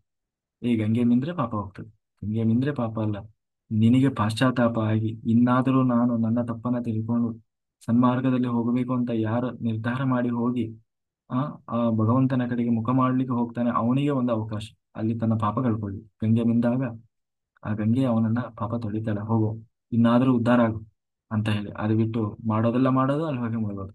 ಆ, ಇಲ್ಲಿ ಹೇಗಾಗ್ತದೆ ಅಂತಂದ್ರೆ, ಈಗ ಕೆಲವರು ಇನ್ನೂ ಇರ್ತಾರೆ ಏನು ಅಂತಂದ್ರೆ, ಆ ಇಲ್ಲಿ ಏನೇನೋ ಕೆಲಸ ಮಾಡೋದು, ಲಾಸ್ಟಿಗೆ ಹೋಗಿ ತಿರುಪತಿ ತಿಮ್ಮಪ್ಪನ ಹುಂಡಿಗೆ ಏನೋ ಇಷ್ಟೆಲ್ಲ ಮಾಡಿಬಿಟ್ಟಿರ್ತೀನಿ, ಆ ನ್ಯಾಯ ಮಾರ್ಗದಲ್ಲಿ ನಿಂದ ಒಂದಿಷ್ಟು ಶೇರು ಅಂತ ಹೇಳಿ ಹುಂಡಿಗೆ ಹಾಕಿದ್ರೆ ದೇವರು ಕ್ಷಮಿಸ್ತಾನೆ? ಖಂಡಿತ ಇಲ್ಲ. ಆ ಪಾಪದ ಹಣವನ್ನು ದೇವರು ತಗೊಂಡು ನಿನ್ನ ಪಾಪವನ್ನು ಕ್ಷಮಿಸ್ಲಿಕ್ಕೆ ಸಾಧ್ಯ ಇಲ್ಲ. ಒಂದು ವೇಳೆ ಹಾಗೆ ಕ್ಷಮಿಸ್ತಾನೆ ಅಂತ ನಾವು ಅನ್ಕೊಂಡಿದ್ರೆ ಅದು ನಮ್ಮ ಭ್ರಮೆ. ದೇವರು ದುಡ್ಡಿಗೆ ನಿಂತವನಲ್ಲ, ದುಡ್ಡಿನಿಂದ ದೇವರನ್ನ ಅಳ್ಲಿಕ್ಕೆ ಸಾಧ್ಯ ಇಲ್ಲ. ಹಾಗೆ ಹೀಗೆ ಇಷ್ಟು ಸುಲಭ ಇದೆ ಭಗವಂತನ ನಾಮಸ್ಮರಣೆ. ಹಾಗಾಗಿ ಪ್ರತಿಯೊಂದು ಏನೇ ನಾವು ಏನೋ ಕೆಲವು ನಾವು ಏನೇ ಯಮ ಕೆಲಸಗಳನ್ನ ಮಾಡಿ ಆದ್ಮೇಲೆ, ಅಂದ್ರೆ ದೇವತಾ ಕಾರ್ಯಗಳನ್ನ ಆದ್ಮೇಲೆ ನಾವು ಕೊನೆಗೆ ಒಂದು ಶ್ಲೋಕ ಹೇಳ್ತೀವಿ. ಏನಂತಂದ್ರೆ, ಮಂತ್ರಹೀನಂ ಕ್ರಿಯಾಹೀನಂ ಭಕ್ತಿಹೀನಂ ಜನಾರ್ದನ ಯತ್ಪೂಜಿತಂ ಮಯಾ ದೇವ ಪರಿಪೂರ್ಣಂ ತಪಸ್ತಮೆ ಅಂತ ಹೇಳಿ. ಅಂದ್ರೆ ಏನೇ ಮಂತ್ರಹೀನ ಆಗಿರ್ಬೋದು, ಕ್ರಿಯಾಹೀನ ಆಗಿರ್ಬೋದು, ಭಕ್ತಿಹೀನ ಆಗಿರ್ಬೋದು, ಆ, ತಪ್ಪು ಮಾಡುವುದು ಸಹಜ. ಏನೋ ಒಟ್ಟಿನಲ್ಲಿ ಕೆಲವೊಮ್ಮೆ ಹೇಗೇಗೋ ಮಾಡಿಬಿಡ್ತೀವಿ. ಒಟ್ಟಿನಲ್ಲಿ ಬೇಗ ಬೇಗ ಮುಗಿಬೇಕು, ಒಂದು ಸಮಯ ಮುಗಿದು ಹೋಗ್ತದೆ, ಇಲ್ಲ ಆಫೀಸಿ ಟೈಮ್ ಆಗ್ತದೆ ಅಂತನೋ, ಇಲ್ಲ ಬೇಗ ಬೇಗ ತಿಂಡಿ ತಿನ್ಬೇಕು ಅಂತ, ಇಲ್ಲ ಒಲೆ ಮೇಲೆ ಇಟ್ಟಿರೋದು ಇನ್ನೇನೋ ಸೀದ್ ಹೋಗ್ತದೆ ಅಂತನೋ, ದೇವರಿಗೆ ಬೇಗ ಬೇಗ ದೀಪ ಹಚ್ಚಿ ಧೂಪ ಹಾಕಿ ಓಡಿ ಹೋಗೋದು. ಅಂದ್ರೆ ಹೀಗೆ ಒಂದು ಅದು ಕೂಡ ಒಂದು ಮೆಕ್ಯಾನಿಕಲ್ ಆಗಿ ಮಾಡ್ತೀವಿ ನಾವು ದೇವ್ರ ಪೂಜೆ ಅಂದ್ರೆ, ಅಲ್ವಾ? ಈ ಧ್ಯಾನ ಮಾಡುವವರು ಅದನ್ನು ಬಿಟ್ಟಿದ್ದಾರೆ, ಅದು ಒಳ್ಳೇದು. ಹಾಗೆ ಆ ಹಾಗೆಲ್ಲ ಎಷ್ಟೋ ಲೋಪದೋಷಗಳನ್ನ ಇಟ್ಟುಕೊಂಡೇ ನಾವು ಮಾಡ್ತೀವಿ. ಹಾಗಾಗಿ ಆ ಎಲ್ಲ ಲೋಪದೋಷಕ್ಕೆ ಕೇವಲ ಒಂದೇ ಒಂದು ಪರಿಹಾರ ಏನು ಅಂತಂದ್ರೆ, ಭಗವಂತನ ನಾಮಸ್ಮರಣೆ. ಪೂಜಿತಮ್ಯ ದೇವ ಪರಿಪೂರ್ಣಂ ತಯಸ್ಸು. ದೇವರ ನಾಮಸ್ಮರಣೆ ಇಲ್ಲದೆ ಮಾಡಿದ ಯಾವ ಕರ್ಮವೂ ಅದು ಪರಿಪೂರ್ಣ ಆಗೋಲ್ಲ ಅಂತ ಹೇಳ್ತಾ, ಹೀಗೆ ಭಗವಂತನ ನಾಮಸ್ಮರಣೆ ಎಷ್ಟು ಆ ಇದು ಏನು ಇದೆ ಅಂತ ಹೇಳಿ, ಎಲ್ಲರೂ ಕೂಡ ಈ ದೇವರ ನಾಮಸ್ಮರಣೆಯನ್ನು ಮಾಡ್ತಾರೆ, ತಪಸ್ಸನ್ನು ಮಾಡ್ತಾರೆ, ಆ ಮೂಲಕ ತಪಸ್ಸು ಮಾಡ್ತಾರೆ. ಧ್ಯಾನ, ಬ್ರಹ್ಮಚರ್ಯ, ಇಂದ್ರಿಯ ನಿಗ್ರಹ, ತ್ಯಾಗ, ಸತ್ಯ, ಶುಚಿತ್ವ, ಹೊರಗಡೆಯಿಂದ ಮಾತ್ರ ಅಲ್ಲ, ಒಳಗೆ ಒಳಗೆ ಎರಡೂ ಕಡೆ ಶುಚಿತ್ವವನ್ನು ಹೊಂದಿದವರಾಗಿ ಆ ತಮ್ಮ ಪಾಪವನ್ನು ಕಳ್ಕೊಳ್ಳುತ್ತಾರೆ. ಅದು ಬಿಟ್ಟು ಬೇರೆ ಇನ್ಯಾವುದೋ ಕರ್ಮದಿಂದ ಇನ್ನೊಂದು ಕರ್ಮವನ್ನು ಕಳೆದಕ್ಕೆ ಸಾಧ್ಯ ಇಲ್ಲ.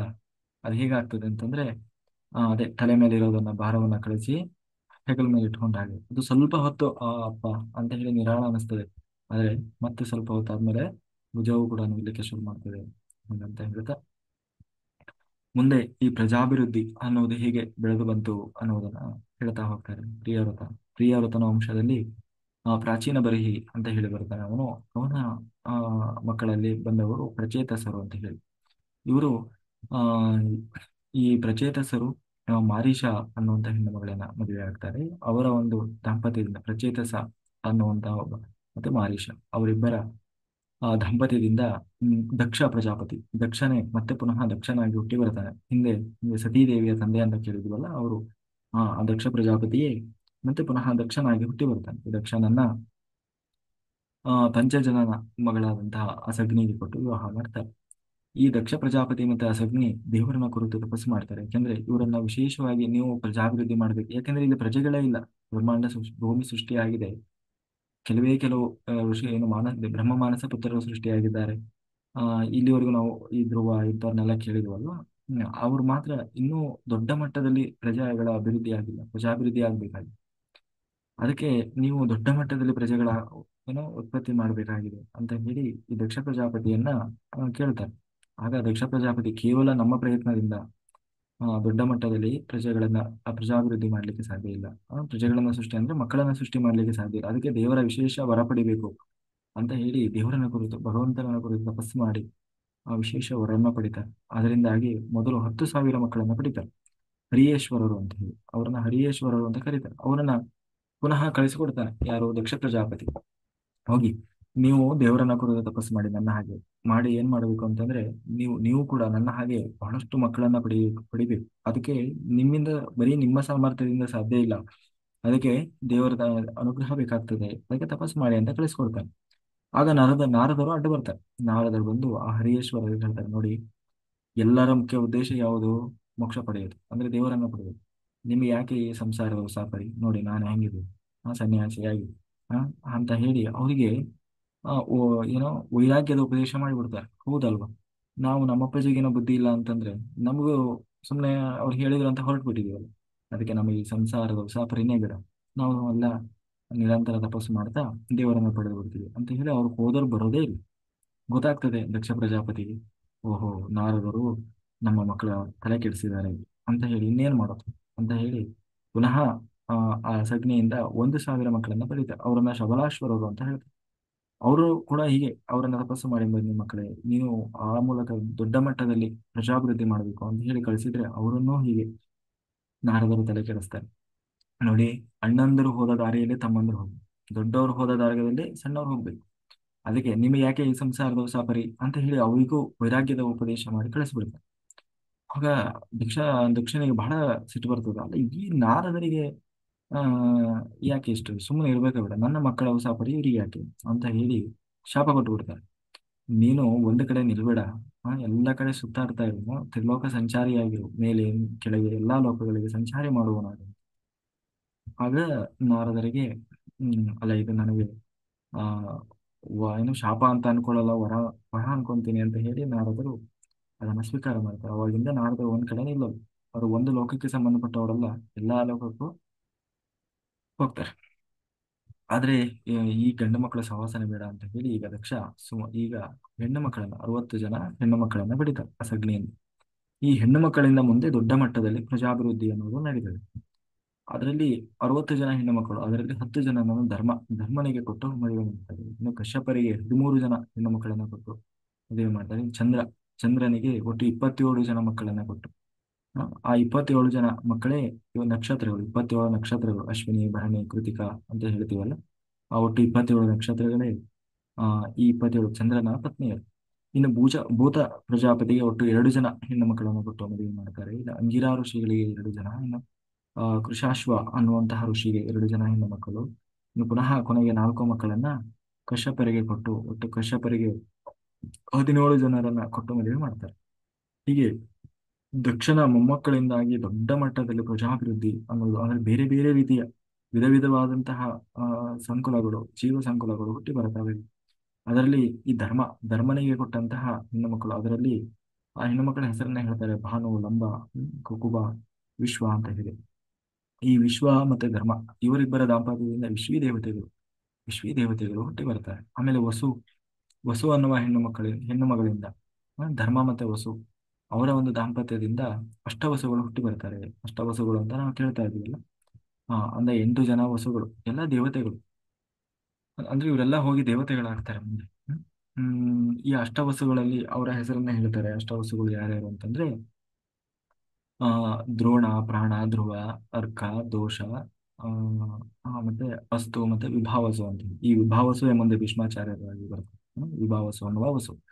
ಹೀಗೆ ಒಟ್ಟು 8 ಜನ ವಸುಗಳು. ಇನ್ನು ಭಾನು ಅನ್ನುವ ಹೆಣ್ಣು ಮಗಳಿಂದ ಮಿಂಚು ಮತ್ತೆ ಮೋಡಗಳು, ಅದಕ್ಕೆ ಅಭಿಮಾನಿ ದೇವತೆಗಳು ಏನಿದ್ದಾರಲ್ಲ ಅವರು ಹುಟ್ಟಿ ಬರುತ್ತೆ. ಹೀಗೆ ಇನ್ನು ಭೂತ ಪ್ರಜಾಪತಿ, ಈ ಭೂತ ಪ್ರಜಾಪತಿಯಲ್ಲಿ ಏಕಾದಶ ರುದ್ರರು ಹುಟ್ಟಿ ಬರ್ತಾರೆ. ಇನ್ನು ಕಶ್ಯಪರ ಒಟ್ಟು ಕೊನೆಗೆ 4 ಜನ ಮಕ್ಕಳನ್ನ ಕೊಟ್ಟು ಮದುವೆ ಮಾಡಿದಾರಲ್ಲ ಕಶ್ಯಪರಿಗೆ, ಒಟ್ಟು 17ರಲ್ಲಿ ಲಾಸ್ಟಿಗೆ ಮೊದಲು 13, ಆಮೇಲೆ 4. ಆ 4 ಜನ ಕೊನೆಯ ಹೆಣ್ಣು ಮಕ್ಕಳಲ್ಲಿ ಆ ಒಟ್ಟು ಯಾರ್ಯಾರು ಅಂತಂದ್ರೆ ವಿನುತ, ಕರ್ದ್ರು, ಪತಂಗ ಮತ್ತೆ ಆ ಯಾಮಿನಿ ಅಂತ 4 ಜನ ಹೆಣ್ಣು ಮಕ್ಕಳು. ಅವರಲ್ಲಿ ಒಬ್ಬೊಬ್ಬರಲ್ಲಿ ಒಂದು ರೀತಿಯ ವಿನುತ. ವಿನುತ ಅನ್ನುವ ಹೆಣ್ಣು ಮಕ್ಕಳಲ್ಲಿ ಕಶ್ಯಪ ಮತ್ತೆ ವಿನುತ ಅವರಿಬ್ಬರ ದಾಂಪತ್ಯದಿಂದ 2 ಜನ ಮಕ್ಕಳು ಹುಟ್ಟಿ ಬರ್ತಾರೆ, ಗಂಡು ಮಕ್ಕಳು. ಒಬ್ಬರು ಗರುಡ, ಇನ್ನೊಬ್ಬ ಅರುಣ. ಈ ಗರುಡ ಭಗವಂತನ ಸಾರಥಿಯಾದ್ರೆ, ಅಂದ್ರೆ ಭಗವಂತ ನಾರಾಯಣನಿಗೆ ಸಾರಥಿ ಯಾರು? ಗರುಡ. ಗರುಡ ಅಂತೀವಲ್ಲ, ಗರುಡಾರೂಢನಾಗಿ ಭಗವಂತ ಬರ್ತಾನೆ ಅಂತ ಹೇಳಿದ್ವಲ್ಲ, ಈ ಗರುಡ ಭಗವಂತನ ಆ ವಾಹನವಾದ್ರೆ, ಅರುಣ ಸೂರ್ಯನ ಸಾರಥಿ ಆದ. ಇವರಿಬ್ಬರು ಕೂಡ ಈ ವಿನುತೆಯ ಮಕ್ಕಳು. ಇನ್ನು ಕರದ್ರು ಮತ್ತೆ ಕಶ್ಯಪರಿಂದ ವಿಷಜಂತುಗಳು, ಎಲ್ಲ ಈ ವಿಷಜಂತುಗಳು ಅಂತ ಏನೇನಿದ್ದಾವೆ ಆ ಎಲ್ಲ ವಿಷಜಂತುಗಳು ಹುಟ್ಟಿ ಬಂದವು. ಇನ್ನು ಪತಂಗ ಅನ್ನೋ ಈ ಪಕ್ಷಿಗಳು, ಪತಂಗ ಅನ್ನುವ ಹೆಣ್ಣು ಮಗಳಿಂದ ಈ ಪಕ್ಷಿ ಕುಲ ಅನ್ನೋದು ಹುಟ್ಟಿ ಬಂತು. ಇನ್ನು ಈ ಯಾಮಿನಿಯಿಂದ ಈ ಮಿಡತೆಯ ಆಕಾರದ ಕೀಟಗಳು ಇರ್ತದಲ್ಲ, ಆ ತರದ ಮಿಡತೆಯ ಆಕಾರದ ಕೀಟ ಸಂಕುಲಗಳು ಹುಟ್ಟಿ ಬಂದರು ಅಂತ ಹೇಳ್ತಾ, ಇನ್ನು 13 ಜನ ಮಕ್ಕಳಲ್ಲಿ ಹೇಳ್ತಾರೆ. ಇವರೆಲ್ಲ ಅಂದ್ರೆ ಬೇರೆ ಬೇರೆ ರೀತಿಯ ಜೀವ ಸಂಕುಲಗಳು ಈ ಹೆಣ್ಣು ಮಕ್ಕಳಿಂದ ಬೆಳೆದು ಬಂತು. ಅದರಲ್ಲಿ ತಿಮಿ ಅನ್ನುವ ಹೆಣ್ಣು ಮಗಳಿಂದ ಜಲಚರ ಪ್ರಾಣಿಗಳು ಹುಟ್ಟಿ ಬಂದವು. ಅಂದ್ರೆ 13 ಜನ ಕಶ್ಯಪರಿಗೆ ಹುಟ್ಟ ಹೆಣ್ಣು ಮಕ್ಕಳು, ಆ ಒಂದೊಂದು ಹೆಣ್ಣು ಮಕ್ಕಳಿಂದ ಒಂದೊಂದು ರೀತಿಯ ಜೀವ ಸಂಕುಲ ಅನ್ನೋದು ಬೆಳೆದು ಬಂತು, ಹುಟ್ಟಿ ಬಂತು. ಸರಮ ಅನ್ನುವ ಪ್ರಾಣಿ ಏನು ಹೆಣ್ಣು ಮಗಳಿಂದ ಕ್ರೂರ ಮೃಗಗಳು ಹುಟ್ಟಿ ಏನು ಬಂದವು. ಆಮೇಲೆ ಸುರಭಿ ಎನ್ನುವ ಹೆಣ್ಣು ಮಗಳಿಂದ ಹಸು ಮತ್ತೆ ಎತ್ತು, ಅಂದ್ರೆ ನಾವು ಕಾಮಧೇನು ಅಂತೀವಲ್ಲ, ಕಾಮಧೇನು, ನಂದಿನಿ, ಅವೆಲ್ಲ ಈ ಸುರಭಿ ಎನ್ನುವ ಹೆಣ್ಣು ಮಗಳಿಂದ ಬಂದಿದ್ದವು. ನೆಕ್ಸ್ಟ್ ತಾಮ್ರ ಅನ್ನುವ ಹೆಣ್ಣು ಮಗಳು, ಅವಳಿಂದ ಈ ಗಿಡುಗ, ಹದ್ದು, ರಣಹದ್ದುಗಳು, ಈ ತರದ ಒಂದು ಪಕ್ಷಿ ಸಂಕುಲ ಬಂತು. ಇನ್ನು ಮುನಿ ಅನ್ನುವ ಹೆಣ್ಣು ಮಗಳಿಂದ ಅಪ್ಸರಾಗಣಗಳು ಬಂದರು. ಇನ್ನು ಕ್ರೋಧವಶ ಅನ್ನುವ ಹೆಣ್ಣು ಮಗಳಿಂದ ವಿಷಸರ್ಪಗಳು ಹುಟ್ಟಿ ಬಂದವು. ಇನ್ನು ಇಳ ಅನ್ನುವಂತಹ ಹೆಣ್ಣು ಮಗಳಿಂದ ಈ ಲತೆಗಳು, ಅಂದ್ರೆ ಗಿಡ, ಮರ, ಬಳ್ಳಿ, ಈ ತರದ ಒಂದು ಸಂಕುಲ ಹುಟ್ಟಿ ಬಂತು. ಇನ್ನು ಸುರಸ, ಈ ಸುರಸೆಯಿಂದ ರಾಕ್ಷಸರು ಹುಟ್ಟಿ ಬಂದರು. ಇದು ಈ ರಾಮಾಯಣದಲ್ಲಿ ಬರ್ತಾರೆ, ಈ ಸುರಸ ಅನ್ನುವ ಏನು ಹೆಣ್ಣು ಮಗಳು. ಅಂದ್ರೆ ಹನುಮಂತ ಆ ಲಂಕೆಗೆ ಹಾರಿ ಹೋಗ್ತಾ ಇದ್ದ, ಅವಾಗ ದೊಡ್ಡಕ್ಕೆ ಬಾಯಿ ಕಳೆದು ನಿಲ್ತಾಳಲ್ಲ, ಅವಾಗ ಒಂದು ಸಣ್ಣ ರೂಪದ ಕೊಟ್ಟು ಬಾಯಿ ಒಳಗೆ ಹೋಗಿ ಬರ್ತಾನಲ್ವ ಹನುಮಂತ, ಅದು ಇದೇ ಸುರಸ ಅನ್ನುವ ಹೆಣ್ಣು ಮಗಳು. ಇನ್ನು ಧನು ಅನ್ನುವ ಹೆಣ್ಣು ಮಗಳಿಂದ ದಾನವರು ಹುಟ್ಟಿ ಬಂದರು, ಅಂದ್ರೆ 60 ಮಂದಿ ದಾನವರು. ಇನ್ನು ದಿತಿ ದೇವಿಯಲ್ಲಿ ದೈತ್ಯರು ಹುಟ್ಟಿ ಬಂದರು. ಅದಿತಿಯಲ್ಲಿ ಆದಿತ್ಯರು, 12 ಜನ ಆದಿತ್ಯರು, ಅಂದ್ರೆ ದ್ವಾದಶ ಆದಿತ್ಯರು. ಈ ಆದಿತ್ಯರೇ ಮುಂದೆ ದೇವತೆಗಳಾದರು. ಈ ಆದಿತ್ಯರಲ್ಲಿ 12 ಜನ ಆದಿತ್ಯರಲ್ಲಿ ಮೊದಲಿಗೆನೆ ವಿವಸ್ವಾನ್ ಅನ್ನುವ ಆದಿತ್ಯ, ಅಂದ್ರೆ ಸೂರ್ಯ. ಇವತ್ತು ನಾವೇನು ಸೂರ್ಯ ಅಂತ ಕರಿತೀವಲ್ಲ, ಆದಿತ್ಯ ಅವನೇ ವಿವಸ್ವಾನ್.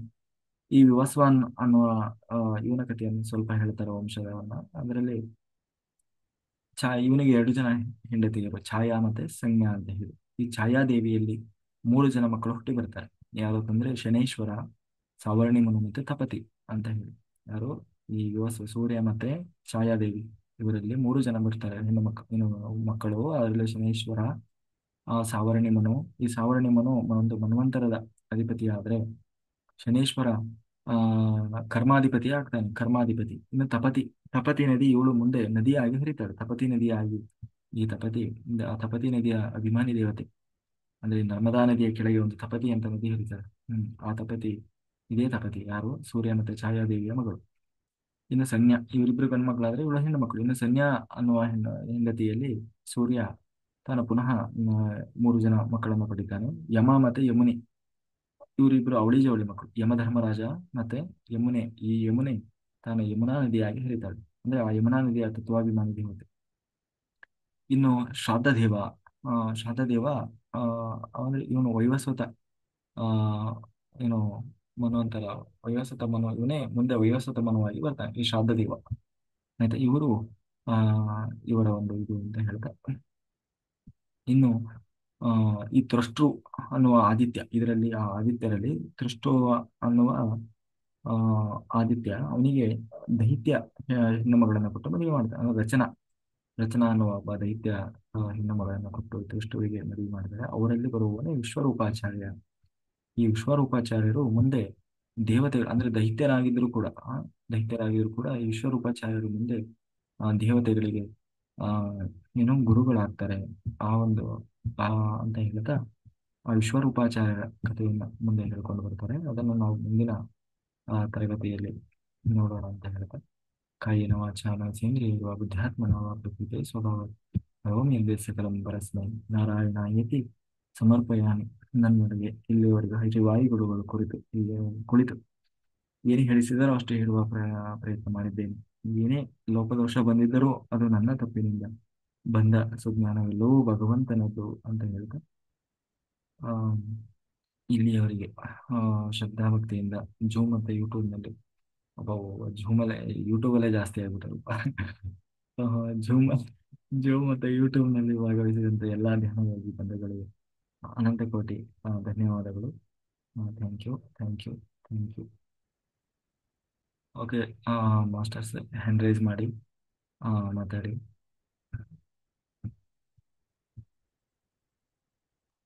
ಸಂಗಮೇಶ್ ಜಿ. ನಮಸ್ಕಾರ ಸರ್. ಹಾ, ನಮಸ್ತೆ ನಮಸ್ತೆ. ಹೇಗಿತ್ತು ಸರ್ ಕೂಡಲ ಸಂಗಮ ಮಧ್ಯಾಹ್ನ? ಅಯ್ಯೋ, ಕೇಳ್ತಿರಲ್ಲ ಸರ್, ಫುಲ್ ಎನರ್ಜಿ. ಅಲ್ಲಿ ನಾನೇ ಜಾಸ್ತಿ ಎನರ್ಜಿ ತಗೊಂಡ್ ಬಂದವ ಅನ್ಸುತ್ತೆ. ಹೌದಾ? ಮತ್ತೆ ಭಾರಿ ಇತ್ತು ಸರ್, ಭಾರಿ ಚೆನ್ನಾಗಿತ್ತು. ಹೌದಾ? ಎಲ್ಲ ನಮ್ಮ ಹಳೆಯ ಸ್ನೇಹಿತರೆಲ್ಲ ಸಿಕ್ಕಿದ್ರು, ಎಲ್ಲ ದೊಡ್ಡ ದೊಡ್ಡ ಮಾಸ್ಟರ್ಸ್, ನಮ್ಮ ಗುಡಾಕೇಶ ಮಾಸ್ಟರ್ಸ್ ತುಂಬಾ ಜನ ಬಂದಿದ್ರು. ಹ್ಮ್. ಹೌದಾ? ಏನೋ 3 ದಿನ ಅನ್ನೋದು 3 ಗಳಿಗೆ ಹಾಗೆ ಕಳೆದ್ಬಿಡ್ತು. ಹೌದು. ಹೌದು. ಒಳ್ಳೆ ಎಲ್ಲರೂ ನಮ್ಗೆ ಎನರ್ಜಿ ಕೊಟ್ರು. ಹ್ಮ್. ಅದು ಪ್ಲೇಸ್ನು ಫುಲ್ ಎನರ್ಜಿ ಪ್ಲೇಸ್ ಸರ್ ಅದು. ಹೌದು ಹೌದು. ಎಲ್ಲ ಶಿವಶರಣರ ನಾಡು. ಹೌದು. ಹಾ, ಅಲ್ಲಿ ಸಂಗಮ, 3 ನದಿಗಳ ಸಂಗಮ ಪ್ರದೇಶ ಆಮೇಲೆ ಚನ್ನಮಲ್ಲಿಕಾರ್ಜುನ. ನಮ್ ದಿನ ಚನ್ನಮಲ್ಲಿಕಾರ್ಜುನ ಅಂತೀವಿ, ಅದೇ ಚನ್ನಮಲ್ಲಿಕಾರ್ಜುನ ಒಂದು ಪ್ಲೇಸ್. ಚೆನ್ನಾಗಿದೆ. ಹೇಳಿ ಸರ್, ಒಂದು ಚನ್ನಮಲ್ಲಿಕಾರ್ಜುನ ಅಂತ ಒಂದು ಹೇಳ್ಬಿಡಿ. ಹೇಳ್ತೀನಿ ನೋಡ್ರಿ. ಹ್ಮ್. ಉದಕದೊಳಗೆ ಉದಕದೊಳಗೆ ಬಯಚಿಟ್ಟ ಬಯಕೆಯು ಕಿಚ್ಚಿನಂತಿದ್ದಿತು. ಸಸಿಯ ಸಸಿಯೊಳಗಣ ರಸದ ರುಚಿಯಂತಿದ್ದಿತು. ನೆನೆಯೊಳಗಣ ಪರಿಮಳದಂತಿದ್ದಿತು. ನಿಮ್ಮ ನಿಲುವು ಕೂಡಲ ಸಂಗಮ ದೇವ ಕನ್ಯೆಯ ಸ್ನೇಹದಂತಿದ್ದಿತು. ಅಂದ್ರೆ ಉದಕದೊಳಗೆ ಬಯಚಿಟ್ಟ ಬಯಕೆ ಕಿಚ್ಚಿನಂತಿದ್ದಿತು ಅಂದ್ರೆ ನೀರಿನಲ್ಲಿ ಅಡಗಿರುವ ಅಗ್ನಿಯಂತೆ. ಸಸಿಯಲ್ಲಿ ಅಡಗಿರುವ ರುಚಿಯಂತೆ. ಅಂದ್ರೆ ಸಸಿಯಲ್ಲಿ ಅಂದ್ರೆ ಹಣ್ಣು ಹಂಪಲು ಒಳಗ ರುಚಿ ಇರ್ತದಲ್ಲ ಹಂಗ. ಸಸಿಯಲ್ಲಿ ರುಚಿಯಾದ ರಸವು ಹೇಗೆ ಅಡಗಿರುತ್ತೆ ಹಂಗೆ. ಒಳ್ಳೆ ಆ ಮೊಗ್ಗಿನಲ್ಲಿ ಪರಿಮಳ ಅಂದ್ರೆ ಸುವಾಸನೆ ಹೆಂಗ್ ಅಡಗಿರುತ್ತೆ ಸುವಾಸನೆಯಲ್ಲಿ ಹೆಂಗ ಪವಿತ್ರವಾದ ಪ್ರೇಮ ಹೆಂಗ್ ಅಡಗಿರುತ್ತೆ ಹಂಗೆ ನಮ್ಮ ಕೂಡಲ ಸಂಗಮ ದೇವ ಅವ್ರಿಗೆ ಪವಿತ್ರವಾಗಿ ಯಾರು ಪೂಜಿಸ್ತಾರೋ ಅವರಲ್ಲಿ ನಮ್ಮ ಕೂಡಲ ಸಂಗಮ ದೇವ ಒಳಗೆ ಅಡಕವಾಗಿರ್ತಾನೆ ಅಂತ ಹೇಳಿದ. Okay masters. ಚೆನ್ನಾಗಿದೆ ಚೆನ್ನಾಗಿದೆ. ಓಕೆ. ತುಂಬಾ ಅದ್ಭುತವಾಗಿತ್ತು ಸರ್ ವಚನ. ಮತ್ತೆ ಅರುಣ್ ಕುಮಾರ್ ಸರ್ ನಮಸ್ತೆ. ನಮಸ್ತೆ. ಮತ್ತೇನ್ ಸರ್ ಸಮಾಚಾರ?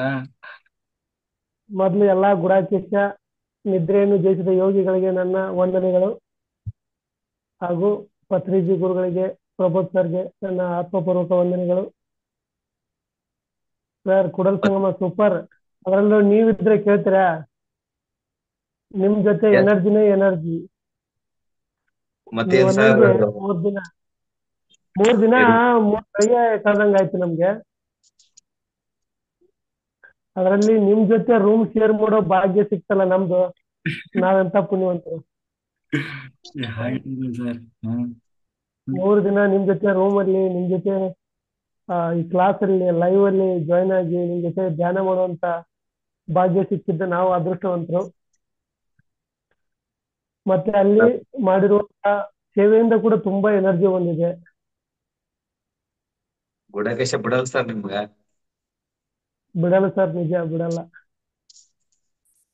ನೋಡಿ, 1 ವರ್ಷ ತುಂಬಾ ಗ್ಯಾಪ್ ಆಯ್ತು ಅದ್ಭುತವಾದ ಮತ್ತೆ ಅನುಭವ. ಹಾ ಸರ್, ಹೌನ್ ಸರ್. ನಾವ್ ಮಾಡಿ ಇನ್ನೂ ಬರ್ತಿರ್ತೇವೆ ಮಾಡ್ಕೊಂತೀನಿ ಸರ್. ಸರ್. ಅದು ಏನೋ ಒಂದು ಋಣಾನುಬಂಧ ಐತ್ರಿ ಗುಡಾಕೇಶಕ್ಕೆ ನಮ್ಗೆ. ಹಂಗ ಹೊರಗ್ ಹೋಗ್ತೀವಿ ಮತ್ತೆ ಒಳಗ್ ಬರ್ತೀವಿ, ಹೊರಗ್ ಹೋಗ್ತೀವಿ ಒಳಗ್ ಬರ್ತೀವಿ.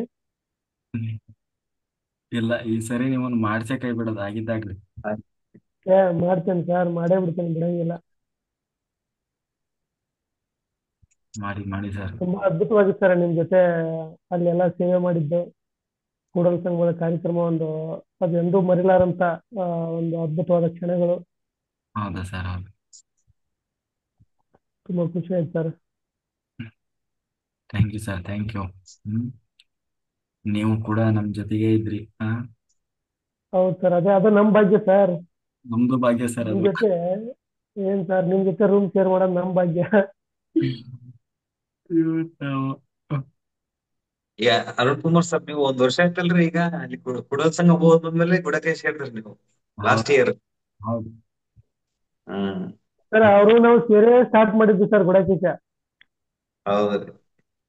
ಸರ್ ನಾವು ನೀವು ಎಟ್ ಅ ಟೈಮ್ ಒಂದೇ ದಿನ ನಾವು ಇಬ್ರು ಸೇರಿನೇ ಸ್ಟಾರ್ಟ್ ಮಾಡಿದ್ದು. ಕುಡಲ್ ಸಂಘದಲ್ಲಿ ನಾವು ಅವರು ಪರಿಚಯ ಹೋದ ವರ್ಷ. ಹೌದು. ಅರುಣ್ ಸರ್. ತುಂಬಾ ಹಾ. ನಮಸ್ತೆ. ಸಚಿನ್ ಮಾತಾಡು. Sir Arun sir. ನಮಸ್ತೆ ಸರ್, ನಮಸ್ತೆ. ನಮಸ್ತೆ ಸರ್. 3 ದಿನ ಅದ್ಭುತವಾಗಿತ್ತು ಕುಳ್ಳು ಸಂಗಮದ್ದು.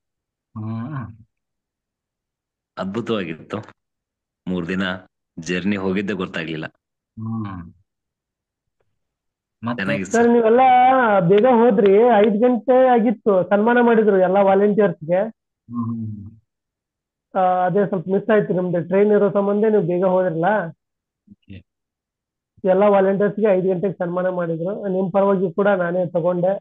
ಹ್ಮ್ ಇರ್ಲಿ ಬಿಡಿ ಗುರುಗಳೇ, ನೀವು ತಗೊಳ್ಳೋದು ದೊಡ್ಡದು, ಹಾ ಎಲ್ಲ ಒಂದೇ ಅಲ್ಲ. ಹಾ ಹಾ ಅದು ನಿಮ್ ದೊಡ್ಡ ಗುಣ. ನಮ್ಗೆ ಆಲ್ರೆಡಿ ಮೇಲಿಂದ ಅಷ್ಟು ಸನ್ಮಾನ ಮಾಡಿಬಿಡ್ತಾರೆ. ಯೂನಿವರ್ಸ್ ಯೂನಿವರ್ಸ್ ಮಾಡುತ್ತಲ್ಲ. ಯಾವ ಸನ್ಮಾನದ ಮುಂದೆ ಯಾವುದಿಲ್ಲ. ಹೌದಾ, ಅದ್ರ ಮುಂದೆ ಯಾವ್ದು ಅಲ್ಲಕ್ಕೆ. ಓಕೆ ಓಕೆ ಗುರುಗಳೇ. ಹಾ ನೀವು ಬಿಡಂಗಿಲ್ಲ ಈ ಸರಿ. ಬಿಡಲ್ಲ ಗುರುಗಳೇ, ಬಿಡಲ್ಲ. ಮಾಡೇ ಮಾಡ್ತೀನಿ. ಹ್ಮ್ ಮಾಡೇ ಮಾಡ್ತೀನಿ, ಯಾಕೆ ಎನರ್ಜಿ ಕೊಟ್ಟಿದ್ದೀರಲ್ಲ ನನ್ಗೆ ಮತ್ತೆ 3 ದಿನದಲ್ಲಿ. ಇದು ಮತ್ತೆ. ನಿಜವಾಗಿ ಈಗ ಕೂಡಲ್ ಸುಮ್ಮ ಈಗ ಈ ಕಾರ್ಯಕ್ರಮ ಮುಗಿದ ನಂತರ ನನ್ನ ಎನರ್ಜಿ ಲೆವೆಲ್ ಚೇಂಜ್ ಆಗಿದೆ. ಇಷ್ಟೇ ಅಷ್ಟೇ. ಹಾ ಈ ಪೂರ್ತಿ ಮಂಡಲ ಕಂಪ್ಲೀಟ್ ಮಾಡೋವರೆಗೂ ಬರ್ತಾ ಇರ್ತಾವ್ರಿ ಗುರುಗಳ. ಮಾಡಣ್ರಿ, ಮಾಡೋಣ. ಹ್ಮ್. ಬಿಡೋದ್ ಬೇಡ, ಮಾಡೋಣ ಮತ್ತು ಮಾಡ್ತಾನೆ ಎಲ್ಲರಿಗೂ. ಕೆಲ್ಸ. ಹೌದು, ಮಾಡ್ಸೋಣ್ರಿ. ಓಕೆ ಓಕೆ, ಎಲ್ಲರಿಗೂ ಧನ್ಯವಾದಗಳು. ಮತ್ತೆ ಬೇರೆಯವ್ರಿಗೆ ಅವಕಾಶ ಕೊಡಿ ಮಾತಾಡ್ಲಿಕ್ಕೆ.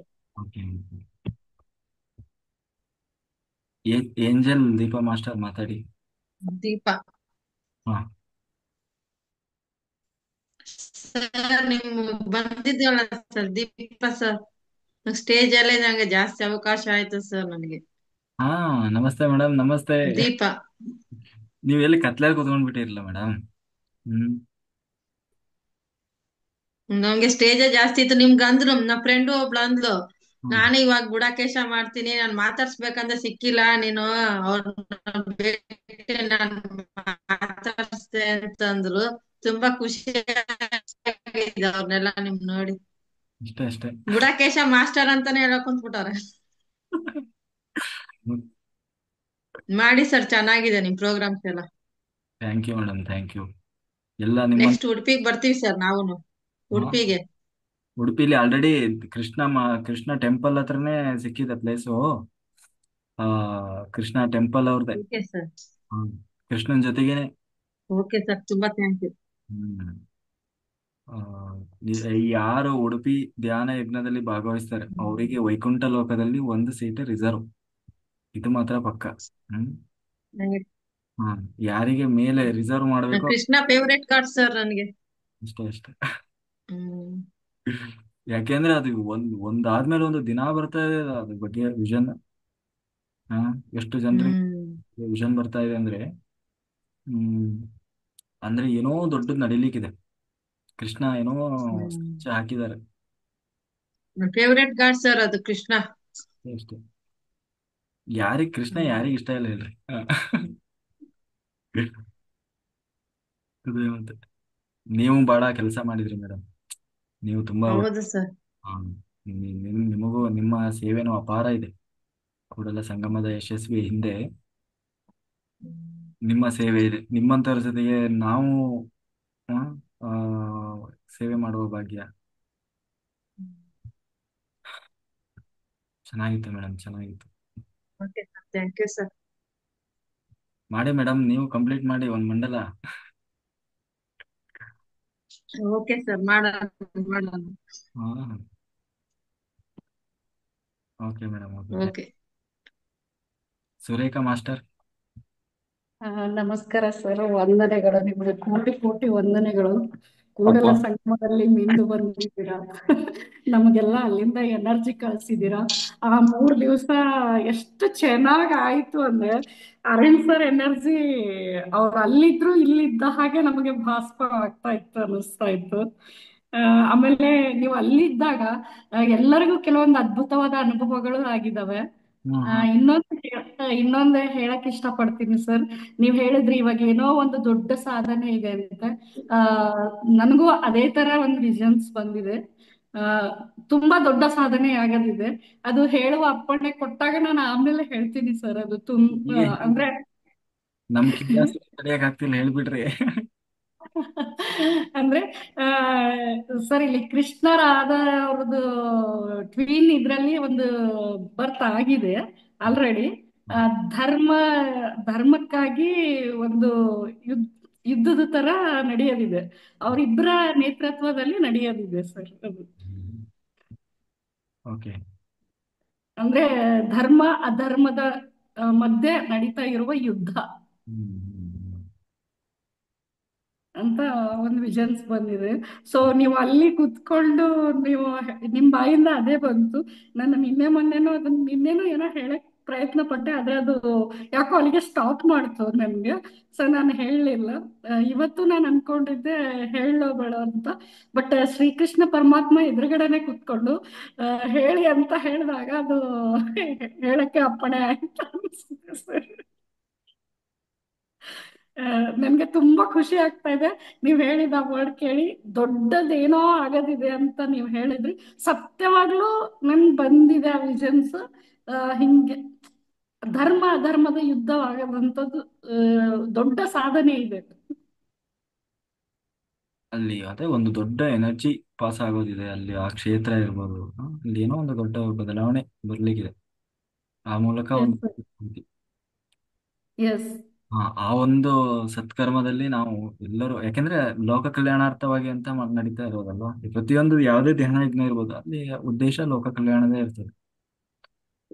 ಹಾ, ಅದು ಆದ್ರೆ ಅದೇ ಈಗ ನಿಮ್ಮ ರೂಪದಲ್ಲಂತೂ ನಾವು ಕೃಷ್ಣನ ಕಾಣ್ತಾ ಇದೀವಿ.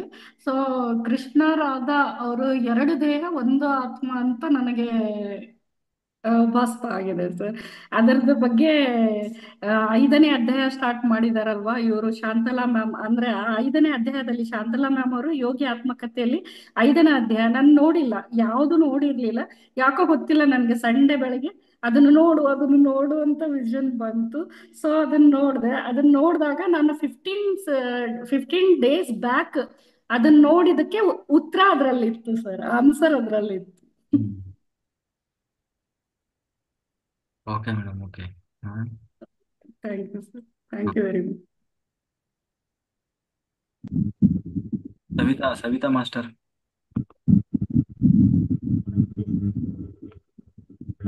ಮತ್ತು ನೀವು ಹೇಗಿದ್ದೀರಿ ಸರ್?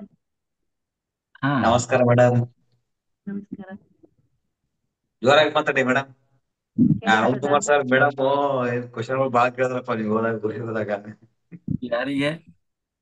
ನಮ್ಗೆ ನಮ್ಗೆ ನಾಗರತ್ನ ಮೇಡಮ್ಗೆ. ಮತ್ತೆ ನೀವು ಕೇಳಲೇಬೇಕು ನಾವು. ದೊಡ್ಡ ದೊಡ್ಡ ಮಾಸ್ಟರ್ ಕೂತಿದ್ದೀರಿ, ಮತ್ತೆ ಅದಕ್ಕೆ ಕೇಳಿದಾರ ಅವ್ರು. ಹಾ, ಹೇಳಿ ಮೇಡಮ್, ಹೇಳಿ, ಮಾತಾಡಿ. ಹೇಗಿದ್ದೀರಿ ಸರ್? ಕೂಡಲ ಸಂಗಮದ್ದು ವಾಯ್ಸ್ ಯಾಕೋ ಬ್ರೇಕ್ ಆಗ್ತಿದೆ. Work problem sir. ಹಾ, ವರ್ಕ್ ಪ್ರಾಬ್ಲಮ್. ಅದೇ. ವಿಡಿಯೋ ಆಫ್ ಮಾಡ್ಲಾ ಅಂದ್ರೆ? ಹಾ, ಪರವಾಗಿಲ್ಲ, ನೋಡೋಣ, ಹೇಳ್ರಿ. ಯಾವ ತರ ಧ್ಯಾನ ಇತ್ತು ಸರ್ ಅಲ್ಲಿ? ಧ್ಯಾನ ಅದೇ ಬೆಳಿಗ್ಗೆ ಮಾತ್ರ ಇರ್ತಿತ್ತು. ಆಮೇಲೆಲ್ಲ ಪ್ರೋಗ್ರಾಮ್ಸ್, ಮಾಸ್ಟರ್ಸ್ ಎಲ್ಲ ಮಾತಾಡ್ತಾ ಇದ್ರು ಅವ್ರವ್ರ ಅನುಭವಗಳು, ಅವ್ರವ್ರು ಮಾಡಿದ ಸಾಧನೆ. ಧ್ಯಾನ ನಾವು ಬರೀ ಒಟ್ಟಿಗೆ ಸೆಕ್ಷನ್ ಊಟ ಮಾಡ್ತಾ ಇದ್ವಿ, ಊಟ ಬಡಿಸ್ತಾ ಇದ್ವಿ. ಹಿಂಗಾಗಿ ಇಲ್ಲಿ ಏನೇನ್ ನಡೀತಾ ಇತ್ತು ಅನ್ನೋದ್ರ ಬಗ್ಗೆ ಜಾಸ್ತಿ ಗಮನ ಕೊಡ್ಲಿಲ್ಲ. ಬೆಳಗಿನ ಜಾವ ಒಳ್ಳೆ 4:30 7:30ವರೆಗೂ ಒಳ್ಳೆ ಧ್ಯಾನ ನಡೀತಾ ಇತ್ತು. ಒಳ್ಳೆ ಎಲ್ಲರೂ ಗ್ರೂಪ್ ಮೆಡಿಟೇಷನ್, ಒಳ್ಳೆ ಎನರ್ಜಿ ಎನರ್ಜಿ ಅಷ್ಟು ಎನರ್ಜಿ ಇತ್ತು. ಅದರಲ್ಲಿ ಒಂದು ಪಾರ್ಟ್ ಇದೆ. ಹಾ. ಅದೇ ಅದೇ.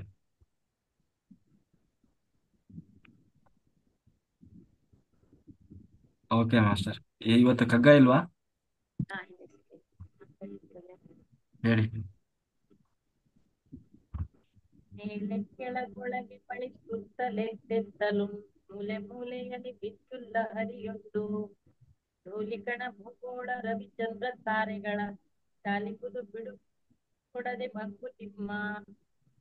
ನಾವಿರುವ ಈ ಪ್ರಪಂಚದ ಎಲ್ಲಾ ಭಾಗಗಳನ್ನು ಮೇಲೆ ಕೆಳಗೆ ಒಳಗೆ ಹತ್ತಿರ ಸುತ್ತಮುತ್ತಲು ಮತ್ತು ಮೂಲೆ ಮೂಲೆಗಳಲ್ಲಿಯೂ ಒಂದು ಮಿಂಚಿನ ಹರಿದಾಟ ವಿದ್ಯುಲ್ಲದೆ ಆವರಿಸಿಕೊಂಡು ಈ ಧೂಳಿನ ಕಣ ಗೋಳ ಸೂರ್ಯ ಚಂದ್ರ ಮತ್ತು ನಕ್ಷತ್ರಗಳನ್ನು ಬಿಡುವಿಲ್ಲದೆ ಚಲಿಸುವಂತೆ ಮಾಡುತ್ತದೆ. ಯಾವುದು ಈ ಶಕ್ತಿ? ಇದು ಮಾಡಿರುವವರು ಯಾರು? ಮಂದಾಕ್ಷಿ ನಮಗಿಹುದು ಬಲು ದೂರ ಸಾಗದದು ಸಂದೆ ಮೊಸಕಿನೊಳೆದು ಜೀವನದ ಪಥವು ಒಂದು ಮೆಟಕದು ಕೈಗೆ ಏನು ಕಣ್ಕೆಣಕುವುದು ಸಂಧಿಯವೇ ನಮ್ಮ ಗತಿ ಮಂಕುತಿಮ್ಮ. ನಮಗೆ ಈ ಪರಮಾತ್ಮ ಕೊಟ್ಟಿರುವ ದೃಷ್ಟಿ ಸ್ವಲ್ಪ ಮಂದ ಇರಬಹುದು. ಇರುವುದನ್ನು ನಾವು ದೂರ ಇರುವುದನ್ನು ನಾವು ಕಾಣಲಾಗುವುದಿಲ್ಲ. ಇವತ್ತಿನ ಬಗ್ಗೆ ಸ್ವಲ್ಪ ಮಟ್ಟಿಗೆ ನಿಖರವಾಗಿ ಹೇಳಬಲ್ಲವರಾದರೂ ನಾಳಿನ ಬಗ್ಗೆ ಹೇಳಲಾರೆವು. ಈ ದೃಷ್ಟಿಯನ್ನು ಅವನು ನಮಗೆ ಕೊಟ್ಟಿಲ್ಲ. ಆದುದರಿಂದ ನಮ್ಮ ಜೀವನದ ಹಾದಿ ಹೀಗೆಯೇ ಸಾಗುತ್ತದೆ ಎಂದು ಕರಾರುವಕ್ಕಾಗಿ ಹೇಳಲಾರೆವು. ಈ ವಿಧವಾದ ಸಂಜೆಯ ಮುಸುಕು ನಮ್ಮ ದೃಷ್ಟಿಯನ್ನು ಆವರಿಸಿಕೊಂಡು ಈ ಹಾದಿ ನಮಗೆ ಮಸುಕಾಗಿ ಮಾತ್ರ ಕಾಣುವಂತೆ ಮಾಡುತ್ತದೆ. ನಮಗೆ ಬೇಕೆನಿಸುವುದನ್ನು ಪಡೆದುಕೊಳ್ಳುವುದಕ್ಕೋಸ್ಕರ ನಾವು ಎಷ್ಟೇ ಪ್ರಯತ್ನಗಳನ್ನು ಮಾಡುತ್ತೇವೆ, ಆದರೆ ಅದು ಯಾವುವು ನಮಗೆ ದೊರಕುವುದಿಲ್ಲ. ಆದರೆ ಈ ಪ್ರಯತ್ನಗಳನ್ನು ಮಾಡುವಾಗ ಮತ್ಯಾವುದೋ ನಮ್ಮ ಕಣ್ಣುಗಳನ್ನು ಕೆಣಕುತ್ತದೆ, ಮನಸ್ಸನ್ನು ಎಳೆಯುತ್ತದೆ. ನಾವು ಪ್ರಯತ್ನಿಸುತ್ತಿರುವುದನ್ನು ಬಿಟ್ಟು ನಮ್ಮ ಗುರಿಯನ್ನು ತಲುಪುವ ಲಕ್ಷ್ಯವನ್ನು ತಪ್ಪಿಸುವುದಕ್ಕೆ ಒಂದು ಬಂಗಾರದ ಚೆಂಡು ಇರಿಸಿದಂತೆ ಅದರ ಹಿಂದೆ ಹೋಗುತ್ತೇವೆ.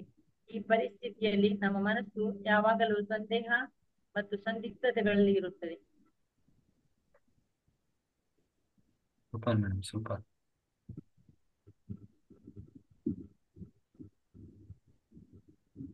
ಚೆನ್ನಾಗಿತ್ತು ಮೇಡಮ್, ಚೆನ್ನಾಗಿತ್ತು. ಆ ಸಂಗಮೇಶ್ ಜಿ ಹೇಳಿ ಸರ್ ಮಾತಾಡಿ. ಸರ್ ನಮಸ್ತೆ, ಕೇಳ್ತಾ ಇದೆಯಾ? ಹಾ ನಮಸ್ತೆ ನಮಸ್ತೆ ಮಾತಾಡಿ. ನಮಸ್ಕಾರ ಸರ್, ನಮಸ್ಕಾರ. ನಿಮ್ಮ ಗ್ರೇಟ್, ಯಾಕಂದ್ರೆ ಕಿಚನ್ ನಲ್ಲಿ ನೀವು ಈ ರೀತಿ ಒಂದು ಸರ್ವಿಸ್, ಈ ರೀತಿ ಒಂದು ಸೇವೆ ಮಾಡಿದ್ರೆ ಸರ್, ಆಕ್ಚುಲಿ ನಮ್ಗೆ ಅದು, ಯಾಕಂದ್ರೆ ಪ್ರತಿಯೊಂದು ಏನ್ ಐಟಮ್ಸ್ ಆಗೇತು, ಏನ್ ಇಲ್ಲ, ಏನ್ ಐತಿ ಏನಿಲ್ಲ, ಕಂಪ್ಲೀಟ್ ಈ ಕಡೆಯಿಂದ ರೌಂಡ್ ಹೊಡಿಯೋದು, ಆ ಕಡೆಯಿಂದ ಹೋಗೋದು. You are great sir, great great great great great sir. ನಾನ್ ಬಹಳ ನಿಮ್ 2 ದಿವಸ ನಿಮ್ ಜೊತೆಗಿದ್ದೆ, ಬಟ್ ನಾನು ಸ್ವಲ್ಪ ಟೈಮ್ ಜಾಸ್ತಿ ಒಳಗಡೆ ಇರ್ತಿದ್ದೆ. ಸ್ವಲ್ಪ ಟೈಮ್ ಬಂದಾಗ ನಿಮ್ಮನ್ನ ನೋಡ್ತಿದ್ದೆ, ನಾನು ಸ್ವಲ್ಪ ಪ್ರಯತ್ನ ಮಾಡ್ತಿದ್ದೆ ಸೇವೆ ಮಾಡ್ಲಿಕ್ಕೆ. ಬಟ್ ನಿಮ್ಮ ಸೇವೆ ಏನೈತಲ್ಲ, ಆ 3 ದಿವಸ ನಿನ್ನೆ 4:30ವರೆಗೆ ಗ್ರೇಟ್ ನಿಮ್ದು, ಆಮೇಲೆ ನಮ್ಮ ರಂಗಣ್ಣ ಸರ್, ನೀವು ಇಬ್ಬರಲಿಂದಾನೆ ಅದು ಅಲ್ಲಿ ಕಿಚನ್ ರೂಮ್ ಪೂರ್ತಿ ಒಂದು ಇದಕ್ಕೆ ಬಂದಿರೋದು. ಯಾಕಂದ್ರೆ ಒಂದು ಕಂಟ್ರೋಲಿಗೆ, ಯಾಕಂದ್ರೆ ಇಷ್ಟು ನೀವು ಸೇವೆ ಮಾಡಿದ್ರಲ್ಲ ಸರ್. ಬಟ್ ನಾನು ಈಗ ಎಷ್ಟೋ ಫಂಕ್ಷನ್ಗೆ ಹೋಗಿ ಬಂದಿದ್ದೇನೆ, ಬಟ್ ನಾನು ಮಹಾರಾಷ್ಟ್ರದಲ್ಲಿ ಒಂದು ಹುಡುಗನ್ ನೋಡಿದ್ದೆ, ಅವ RSS ದವ. ಅವ್ರನ್ನ ಬಿಟ್ರೆ ನೆಕ್ಸ್ಟ್ ನಾನು ನಿನ್ನೆ ನೋಡಿದ್ದೆ ನಿಮ್ಮನ್ನೆ. ಆ ಮಹಾರಾಷ್ಟ್ರದಲ್ಲಿ ಸಿಕ್ಕ ಹುಡುಗ ಮತ್ತೆ ನಮಗೆ ಅಲ್ಲಿ ಇದರಲ್ಲಿ ಬಿಹಾರದಲ್ಲಿ ಬೋಧಗಯಾದಲ್ಲಿ ಬಂದಿದ್ರು, ಈಗಲೂ ಕಾಂಟ್ಯಾಕ್ಟ್ ಇದೆ. ಬಟ್ ಅವನ್ ಈಸ್ ಎ ಯಂಗ್ಸ್ಟರ್, 24th ಇರ್ಬೋದು ಸರ್. ಬಟ್ ಅವನನ್ನ ಇಷ್ಟ ಎಲ್ಲಾ ಕಡೆನೂ ಇದನ್ ಮಾಡ್ತಾನ, ಕಿಚನ್ ಅದು ಆ ರೀತಿ. ಇದನ್ನ ನಾನು ನಿನ್ನೆ ನಿಮ್ಮಲ್ಲಿ ನೋಡಿದೆ ಸರ್. ಬಟ್ ಇಷ್ಟು ಎನರ್ಜಿ ಸರ್ ನಿನ್ನೆಲ್ಲಿ 3 ದಿವಸ ಸಿಕ್ಕಾಪಟ್ಟೆ ಎನರ್ಜಿ ಸರ್. ನಮ್ ಸಮೀಪ ಇದ್ರು ಕೂಡ ನಾವು ಲೇಟ್ ಆಗಿ ಬಂದ್ವಿ. ಬಟ್ ನಾನು ಒಂದು ಈ ಎಲ್ಲದಕ್ಕೂ ಮೂಲ ಗುರು ಬ್ರಹ್ಮ ವಿಷ್ಣು ಮಹೇಶ್ವರನ ಶಕ್ತಿಯಿಂದ ಪೂರ ಒಂದು ಆ 3 ಶಕ್ತಿಯನ್ನು ಪಡೆದಂತ ನಮ್ಮ ಗುರು ನಮಗ ಕಲಿಸಿಕೊಟ್ಟಿದ್ದಾರೆ. ಆನಾಪಾನ ಸತಿ ಧ್ಯಾನ ತುಂಬಾ ಸರಳವಾದ ಮಾರ್ಗ. ಆ ಗುರುವಿನ ಗುಲಾಮರಾಗಿ ಇಡ್ಬೇಕಂತ ಹೇಳಿ ನಾನೊಂದು ಹಾಡನ್ನ ಹಾಡಕ್ಕೆ ಇಚ್ಛೆ ಪಡ್ತೇನೆ ಸರ್. ಹಾಡ್ಬೋದಾ? ನಿಮ್ಮದೇ ವೇದಿಕೆ. Thank you sir, thank you very much. ಅವಕಾಶ ಮಾಡಿಕೊಟ್ಟಿದ್ದಕ್ಕೆ ಎಲ್ಲ ನನ್ನ ಆತ್ಮ ಬಂಧುಗಳಿಗೆ ಶರಣಾರ್ಥಿಗಳು. ಗುರುವಿನ ಗುಲಾಮನಾಗುವ ತನಕ ದೊರೆಯದನ್ನ ಮುಕುತಿ. ಗುರುವಿನ ಗುಲಾಮನಾಗುವ ತನಕ ದೊರೆಯದನ್ನ ಮುಕುತಿ. ಪರಿ ಶಾಸ್ತ್ರವನೋದಿದರೇನೋ ವ್ಯರ್ಥವಾಯಿತು ಬಕುತಿ. ಪರಿ ಶಾಸ್ತ್ರವನೋದಿದರೇನೋ ವ್ಯರ್ಥವಾಯಿತು ಬಕುತಿ. ಗುರುವಿನ ಗುಲಾಮನಾಗುವ ತನಕ ದೊರೆಯದನ್ನ ಮುಕುತಿ. ಗುರುವಿನ ಗುಲಾಮನಾಗುವ ತನಕ ದೊರೆಯದನ್ನ ಮುಕುತಿ. 6 ಶಾಸ್ತ್ರವನೋದಿದರೇನು 100 ಪುರಾಣವ ಮುಗಿಸಿದರೇನು. 6 ಶಾಸ್ತ್ರವನೋದಿದರೇನು 100 ಪುರಾಣ ಮುಗಿಸಿದರೇನು. ಸಾಧು ಸಜ್ಜನರ ಸಂಗವ ಮಾಡದೆ ಧೀರನೆಂದು ತಾ ತಿರುಗಿದರೇನು. ಸಾಧು ಸಜ್ಜನರ ಸಂಗವ ಮಾಡದೆ ಧೀರನೆಂದು ತಾ ತಿರುಗಿದರೇನು. ಗುರುವಿನ ಗುಲಾಮನಾಗುವ ತನಕ ದೊರೆಯದನ್ನ ಮುಕುತಿ. ಗುರುವಿನ ಗುಲಾಮನಾಗುವ ತನಕ ದೊರೆಯದನ್ನ ಮುಕುತಿ. ಗುರುದೇವಾ ಜಯ ಜಯ ಗುರುದೇವಾ. ಗುರುದೇವಾ ಜಯ ಜಯ ಗುರುದೇವಾ. ಕೊರಳು ಮಾಲೆಯ ಧರಿಸಿದರೇನು ಬೆರಳಲು ಜಪಮನಿ ಎನಿಸಿದರೇನು. ಕೊರಳಲು ಮಾಲೆಯ ಧರಿಸಿದರೇನು ಬೆರಳಲು ಜಪಮನಿ ಎನಿಸಿದರೇನು. ಮರುಳಿ ಮರುಳಿತಾ ಹೊರಳಿ ಬೂದಿಯೊ ಮರುಳನಂತಾಗಿ ತಿರುಗಿದರೇನು. ಮರುಳಿ ಮರುಳಿತಾ ಹೊರಳಿ ಬೂದಿಯೋ ಮರುಳನಂತಾಗಿ ತಿರುಗಿದರೇನು. ಗುರುವಿನ ಗುಲಾಮನಾಗುವ ತನಕ ದೊರೆಯದನ್ನ ಮುಕುತಿ. ಗುರುವಿನ ಗುಲಾಮನಾಗುವ ತನಕ ದೊರೆಯದನ್ನ ಮುಕುತಿ. ಗುರುದೇವಾ ಜಯ ಜಯ ಗುರುದೇವಾ. ಗುರುದೇವಾ ಜಯ ಜಯ ಗುರುದೇವಾ. ನಾರಿಯ ಭೋಗ ಅಳಿಸಿದರೇನು ಶರೀರ ಸುಖವನ್ನು ಬಿಡಿಸಿದರೇನು. ನಾರಿಯ ಭೋಗ ಅಳಿಸಿದರೇನು ಶರೀರ ಸುಖವನ್ನು ಬಿಡಿಸಿದರೇನು. ಮಾರಜನಕ ಶ್ರೀ ಪುರಂದರ ವಿಠಲನ ಸೇರಿಕೊಂಡು ಪಡೆಯುವ ತನಕ. ಮಾರಜನಕ ಶ್ರೀ ಪುರಂದರ ವಿಠಲನ ಸೇರಿಕೊಂಡು ತಾ ಪಡೆಯುವ ತನಕ. ಗುರುವಿನ ಗುಲಾಮನಾಗುವ ತನಕ ದೊರೆಯದನ್ನ ಮುಕುತಿ. ಗುರುವಿನ ಗುಲಾಮನಾಗುವ ತನಕ ದೊರೆಯದನ್ನ ಮುಕುತಿ. ಗುರುದೇವಾ ಜಯ ಜಯ ಗುರುದೇವಾ. ಗುರುದೇವಾ ಜಯ ಜಯ ಗುರುದೇವಾ. ಗುರುದೇವಾ ಜಯ ಜಯ ಗುರುದೇವಾ. Thank you master. Thank you, thank you, thank you. Thank you. ಅವಕಾಶ ಮಾಡಿಕೊಟ್ಟಿದ್ದಕ್ಕೆ ತುಂಬಾ ತುಂಬಾ ಧನ್ಯವಾದಗಳು. ನನ್ನ ಹೆಸರು ಸಂಗಮೇಶ.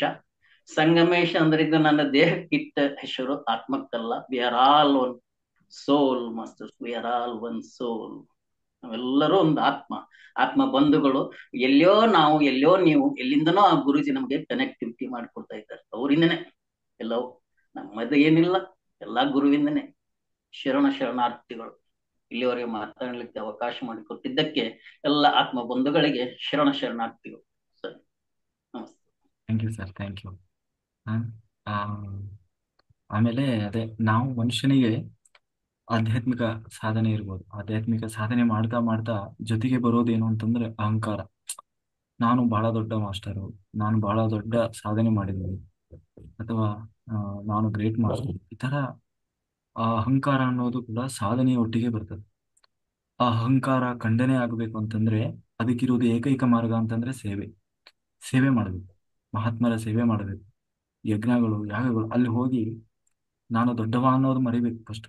ಮರೆತು ಸಣ್ಣವನಲ್ಲಿ ಸಣ್ಣವನಾಗಿ ಸೇವೆ ಮಾಡಬೇಕು. ಆಗ ನಮ್ಮ ಅಹಂಕಾರ ಖಂಡನೆ ಆಗ್ತದೆ. ಆಗ ನಾವು ಮಾಡಿದ ಸಾಧನೆ ಸಾರ್ಥಕವಾಗ್ತದೆ. ಇಲ್ಲ ಅಂತಂದ್ರೆ ಆ ಸಾಧನೆಯ ಜೊತೆಗೆ ಅಹಂಕಾರ ಅನ್ನೋದು ಬಂತು ಅಂತಂದ್ರೆ ಅವನು ಎಂತಹ ಸಾಧನೆ ಮಾಡಿದ್ರು ಆ, ವ್ಯರ್ಥ. ಅದು ವ್ಯರ್ಥ ಅದು. ಹಾಗಾಗಿ ಅದನ್ನೇ ಹೇಳೋದು, ಅವೇರ್ನೆಸ್ ಇರಬೇಕು. ಆ ಅಹಂಕಾರ ನಮಗೆ ಗೊತ್ತಿಲ್ಲದೆ ನಮ್ಮಲ್ಲಿ ಅದು ಒಡೆದು ಮೂಡ್ತಾ ಇರ್ತದೆ. ಅದು ಖಂಡನೆ ಆಗಬೇಕು ಅಂತಂದ್ರೆ ಸೇವೆ ಮಾಡ್ಬೇಕು. ಹೆಂಗೆ ಅಂದ್ರೆ ಗುಲಾಮನ ಹಾಗೆ ಸೇವೆ ಮಾಡ್ಬೇಕು. ಎಲ್ಲೆಲ್ಲ ಹೋಗಿ ಸೇವೆ ಮಾಡೋದಲ್ಲ, ಆ ತರ ಯೋಗಿಗಳು ಸೇರಿದ ಜಾಗದಲ್ಲಿ, ಅಂತ ಮಹಾತ್ಮರು ಸೇರಿದ ಜಾಗದಲ್ಲಿ ನಾನು ಬಹಳ ಅಲ್ಪ, ನಾನು ಬಹಳ ಸಣ್ಣವ ಅಂತ ಹೇಳಿ ಎಲ್ಲವನ್ನ ಮರೆತು ಸೇವೆ ಮಾಡಬೇಕು. ಆಗ ನಮಗೆ ತಿಳಿಯದ ಹಾಗೆ ನಮ್ಮಲ್ಲಿ ಏನಾದ್ರೂ ಅಲ್ಪ ಸ್ವಲ್ಪ ಅಹಂಕಾರ ಅನ್ನೋದು ಬಂದಿದ್ರೆ ಅದು ಸಂಪೂರ್ಣ ಖಂಡನೆಯಾಗಿ ಹೋಗ್ತದೆ. ಹಾಗಾಗಿ ನಾನು ಸ್ಟೇಜಲ್ಲಿ ಹೋಗ್ಬೇಕು, ನನಗೆ ಸನ್ಮಾನ ಮಾಡಬೇಕು, ನನ್ನನ್ನು ಕರಿ ಅಂತ ಬಯಸುವುದಲ್ಲ. ಅಲ್ಲಿ ಪಾತ್ರೆ ತೊಳೆಯೋ ಕೆಲಸ ಇರಲಿ, ಅಲ್ಲಿ ಮುಸುರೆ ತಿಕ್ಕೋ ಕೆಲಸ ಇರಲಿ, ಅಲ್ಲಿ ಕ್ಲೀನಿಂಗ್ ಕೆಲಸ, ಅದ್ರ ಕಡೆ ಗಮನ ಇರಬೇಕು. ನಿಜವಾದ ಒಬ್ಬ ಸಾಧಕನ ಗಮನ ಆ ಕಡೆ ಇರಬೇಕು. ಅದು ಬಿಟ್ಟು ಅವನು ಬೇರೆ ಬೇರೆ ಕಡೆ ಒಂದು ಗಮನ ಹೋಯ್ತು ಅಂತಂದ್ರೆ ಅವನು ಸಾಧನೆ ಇನ್ನೂ ಪರಿಪಕ್ವ ಆಗಿಲ್ಲ ಅಂತ ಅರ್ಥ. ಅದ್ರ ಹಿಂದಿನ ಮರ್ಮ. ಆಯ್ತಾ? ಹಂಗಾಗಿ ನಾವು ಸ್ಟೇಜ್ ಹತ್ರನೇ ಯಾವತ್ತೂ ಗಮನ ಕೊಡ್ಲಿಕ್ಕೆ ಹೋಗ್ಲಿಲ್ಲ. ನಮ್ದು ಏನಿದ್ರು ಸೇವೆ. ಯಾಕೆ ಅಂತಂದ್ರೆ ಸಾಧನೆ ಜೊತೆಗೆ ನಮ್ದು ಅಹಂಕಾರ ಖಂಡನೆ ಆಗ್ಬೇಕಾಗಿತ್ತು. ಅಲ್ಪ ಸ್ವಲ್ಪ ಏನಾದ್ರೂ ಬಂದಿದ್ರೆ ಎಲ್ಲ ಬರ್ತದೆ. ಆ ಅಹಂಕಾರ ಅನ್ನೋದು ಬಂದೇ ಬರ್ತದೆ. ಅಲ್ಲಿ ಕಡಿಮೆ ಆಗ್ಬೇಕು ಅಂತಂದ್ರೆ ಹಾಗೆ ಸೇವೆ ಮಾಡ್ಬೇಕು. ಹ್ಮ್. ಅದಕ್ಕೆ ಅವ್ರಿಗೆ ಶರಣ್ ರವಿ ಹೇಳಿದ್ರೆ ನನಗಿಂತ ಕೆರಿಯರ್ ಇಲ್ಲ, ಶಿವಭಕ್ತರಿಗಿಂತ ಹಿರಿಯರ್ ಇಲ್ಲ ಅಂತ. ಅವ್ರು ಸುಮ್ನೆ ಹೇಳಿದ್ರು, ಎಲ್ಲ ಅನುಭವಿಸಿ ಹೇಳಿರೋರೆಲ್ಲ. ಅಂದ್ರೆ ನಾವು ಗಮನಿಸಿದೀವಿ ಅಲ್ಲಿ ಕೆಲವರು ಆ ಅಲ್ಲ, ಯಾರನ್ನೂ ಜಡ್ಜ್ ಮಾಡಬಾರ್ದು. ಹ್ಮ್. ಹೌದು. ನಾವು ಸೀನಿಯರ್ ಮಾಸ್ಟರು, ನಾವು ದೊಡ್ಡವರು, ಎಲ್ಲಿಯ ಸೀನಿಯರ್ ಎಲ್ಲಿಯ ದೊಡ್ಡವರು, ಅವೆಲ್ಲ ಅದೆಲ್ಲ ಇಲ್ಲ, ಅದೆಲ್ಲ ಸಾಧನೆ ಅಲ್ಲ. ಹ್ಮ್. ನಾನು ಸಣ್ಣವನಾಗ್ಬೇಕು ಮೊದಲು, ಅದು ನಿಜವಾದ ಸಾಧನೆ ಆಗ್ತದೆ. ಈ ಸಾಧನೆ ಅಂದ್ರೆ ಹೇಳ್ಕೋಬೇಕಿಲ್ಲ ಸರ್, ಕಾಣಿಸ್ತದ ಮುಖದ ಹಾ. ಮೇಲೆ ಕಾಣಿಸ್ತದ ಸಾಧನೆ. ಹ್ಮ್. ಯಾರು ಯಾವ ಸೀನಿಯರ್ ಜೂನಿಯರ್ ಅಂತ ಹೇಳ್ಬೇಕಾಗಿಲ್ಲ, ಗೊತ್ತಾಗುತ್ತೆ ಅವ್ರ ನಡವಳಿಕೆ ನೋಡಿ, ಅವ್ರದ್ದು ಮುಖ ಎಲ್ಲ ನೋಡಿ ಗೊತ್ತಾಗುತ್ತೆ ಅವ್ರು ಸೀನಿಯರ್ ಜೂನಿಯರ್ ಎಲ್ಲ. ಹೌದು. ಆ ವಿಜಯಲಕ್ಷ್ಮಿ ಮೇಡಮ್ ಮಾತಾಡಿ. ನಮಸ್ತೆ ಸರ್. ಹ್ಮ್. ಎಲ್ಲ ಆತ್ಮಬಂಧುಗಳಿಗೆ ನಮಸ್ಕಾರ. ಸರ್, ನೀವು ಮಾತಾಡ್ಸಿದ ರೀತಿ ಅದ ಫೋನ್ ಮಾಡಿ ನಾವ್ ಬಂದಿದ್ದೀವಿ ಅಂತ ಹೇಳಿ ತಿಳ್ಕೊಂಡು ಮಾತಾಡ್ಸಿದ್ರಲ್ಲ ಸರ್, ನಿಮ್ಮಲ್ಲಿ ಎಷ್ಟು ಸರಳತೆ, ಎಷ್ಟು ವಿನಯ, ಎಷ್ಟು ಇದಿದೆ ಅಂತ ಹೇಳಿ ಅಲ್ಲೇ ಗೊತ್ತಾಗುತ್ತೆ ಸರ್. ಎಷ್ಟು ಅವರು ಜ್ಞಾನಿಗಳು, ಎಷ್ಟು ನಾವೆಷ್ಟು ಸಾಧನೆ ಮಾಡಿದೀವಿ ಅನ್ನೋದು ಮುಖ್ಯ ಆಗಿರಲ್ಲ.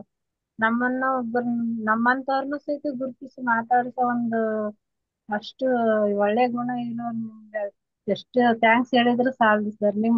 ನೀವ್ ಬಂದು ನಮ್ಮನ್ ಇದು ಮಾಡಿ ಮಾತಾಡ್ಸಿದಾಗ ನಿಮ್ ಮುಖದಲ್ಲಿ ಇರೋ ಸಂತೋಷ ನೋಡಿದ್ರೆ ನಮ್ಮಲ್ಲಿರೋ ಒಂದು ನೆಗೆಟಿವಿಟಿ ಹೋಗ್ಬಿಡ್ತದೆ ಸರ್. ಅಷ್ಟು ಖುಷಿ ರೀ.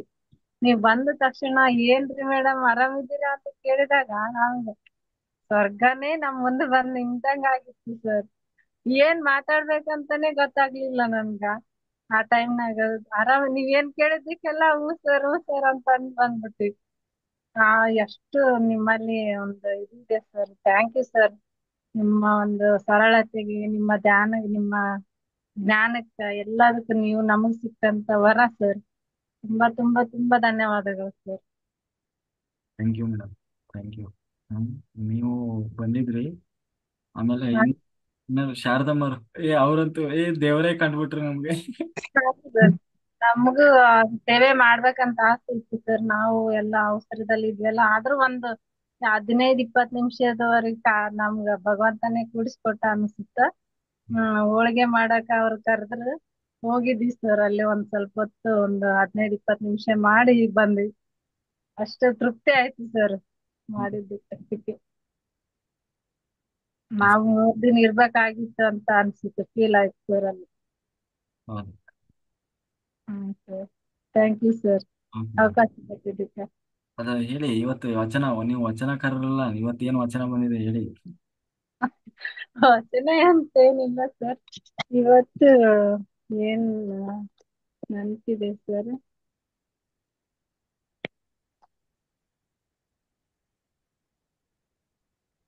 ಕಳಿಸಿದಿರಲ್ಲ, ಇದ್ರಲ್ಲಿ ಇದೆ ನೋಡ್ರಿ. ಹಾ ಸರ್, ಕಳಿಸಿದ್ದೀನಿ ಸರ್. ಹ್ಮ್. ಮನದಂಗಳದಿ ಧೂಳಿಟ್ಟು ಹೊರಂಗಳದಿ ಹಸನಿಟ್ಟು ಧ್ಯಾನವ ಮಾಡಿದರೇನು ಫಲ ನಿನ್ನ ಅಂತರಂಗವ ಸುದ್ದಿಟ್ಟು ಧ್ಯಾನವ ಮಾಡು ಮೆಚ್ಚುವನು ಆ ಮಾಧವ. ಇಷ್ಟೇ ಸರ್. ಓಕೆ, ನೋಡಿ ಇದು ಮೇಡಮ್ ಅವ್ರಿಗೆ ಬಂದಿರೋದು ಇವತ್ತು. ಇನ್ನೊಂದ್ಸರಿ ಹೇಳ್ರಿ ಮೇಡಮ್, ನಾವು ಕೇಳಿಸ್ಕೊಳ್ಳಿಲ್ಲ. ಹಾ ಸರ್. ಇನ್ನೊಂದ್ಸರಿ ಹೇಳಿ.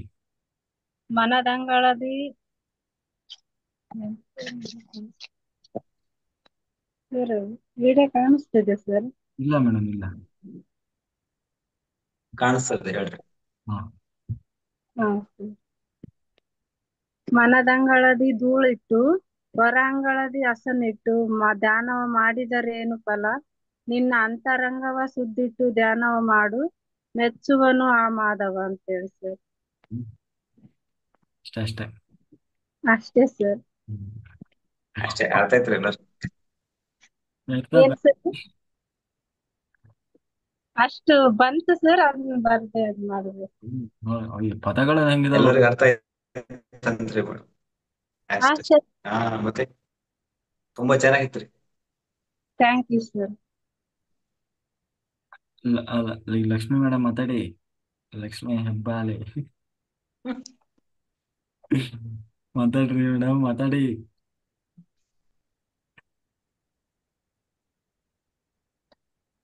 ಮಾತಾಡಿ, ಅನ್ಮ್ಯೂಟ್ ಆಗಿದೆ, ಮಾತಾಡಿ. ಕೇಳಿಸ್ತೈತ್ರಿ? ಹಾ, ಕೇಳಿಸ್ತಾ ಇದೆ, ಮಾತಾಡಿ. ಅಲ್ಲಿಂದ ಬಂದಾಗಿಂದ ನನ್ ಖುಷಿ ಇನ್ನೂ ಹೋಗೋಣ ಇಲ್ರಿ. ನನ್ಗ ಅಷ್ಟ ಆನಂದ ಇನ್ನೂ ಅಷ್ಟ ನನ್ಗ ತಾತ್ರಾಗ ಇದೇನ್ರಿ ನಾ. ಎಷ್ಟ್ ಎನರ್ಜಿ ಅನ್ರಿ ಹೇಳ್ರಿ, ಅಷ್ಟು ಎನರ್ಜಿ ಬಂದ್ ಬಿಡ್ತೀವ್ರಿ ನನಗೆ. 2-3 ದಿನ ಆತು ಇನ್ನೂ ಅತ್ರಾಗನ ಅಷ್ಟ ಹೊರಗ ಬಂದೇ ಇಲ್ಲ ಅತ್ರಾಗ. ಬಾಳ ನನಗ ಸಂತೋಷ ಆತ್ರಿ ನಿಮಗ್ ಭೇಟಿಯಾಗಿ. ನನಗ ಖುಷಿ ಆತ್ ಬಿಡ್ರಿ ನನಗ. ಏನ್ ಪ್ರತ್ಯಕ್ಷ ದೇವ್ರ ಬಂದ್ರ ಏನಾಗ್ತಿತ್ತೋ ಏನೋ ಹಂಗ ಆಗ್ಬಿಟ್ಟಿತ್ರಿ ನನಗ ಭೇಟಿ ಆದದ್ದಕ್ಕ. ಬಾಳ ಖುಷಿ ನನಗ್ ನೋಡ್ರಿ. ಜೀವನದಾಗ ಇಂತ ಖುಷಿನ ನೋಡಕ್ಕಿಲ್ಲಗಿದ್ದೇನ್ರಿ ನಾ. ಎಷ್ಟ್ ವರ್ಷ ಆತು ಮಕ್ಕಳೆಲ್ಲೂ ನೋಡಿಲ್ಲ, ಎಲ್ಲೂ ರಕ್ತ ಸಂಬಂಧಿ ಎಲ್ಲಿನೂ ನೋಡಿಲ್ಲ ಇಂತ ಖುಷಿ. ಅಷ್ಟು ಆನಂದ ನೋಡ್ರಿ ನನಗ. ಅಷ್ಟು ಖುಷಿ ಬಂದ್ಬಿಡ್ತು. ನನಗೂ ಗೊತ್ತಿಲ್ರಿ ಹಿಂಗ್ಯಾಕ ಆತ ಅನ್ನೋದು.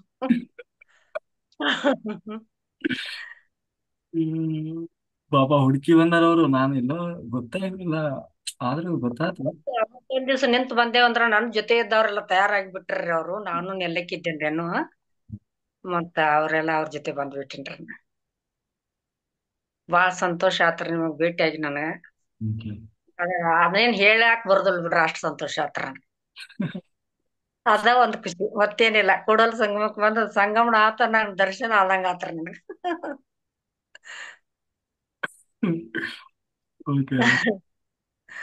ಆರಾಮೇ ಹೋದ್ರಲ್ಲ ಆಮೇಲೆ?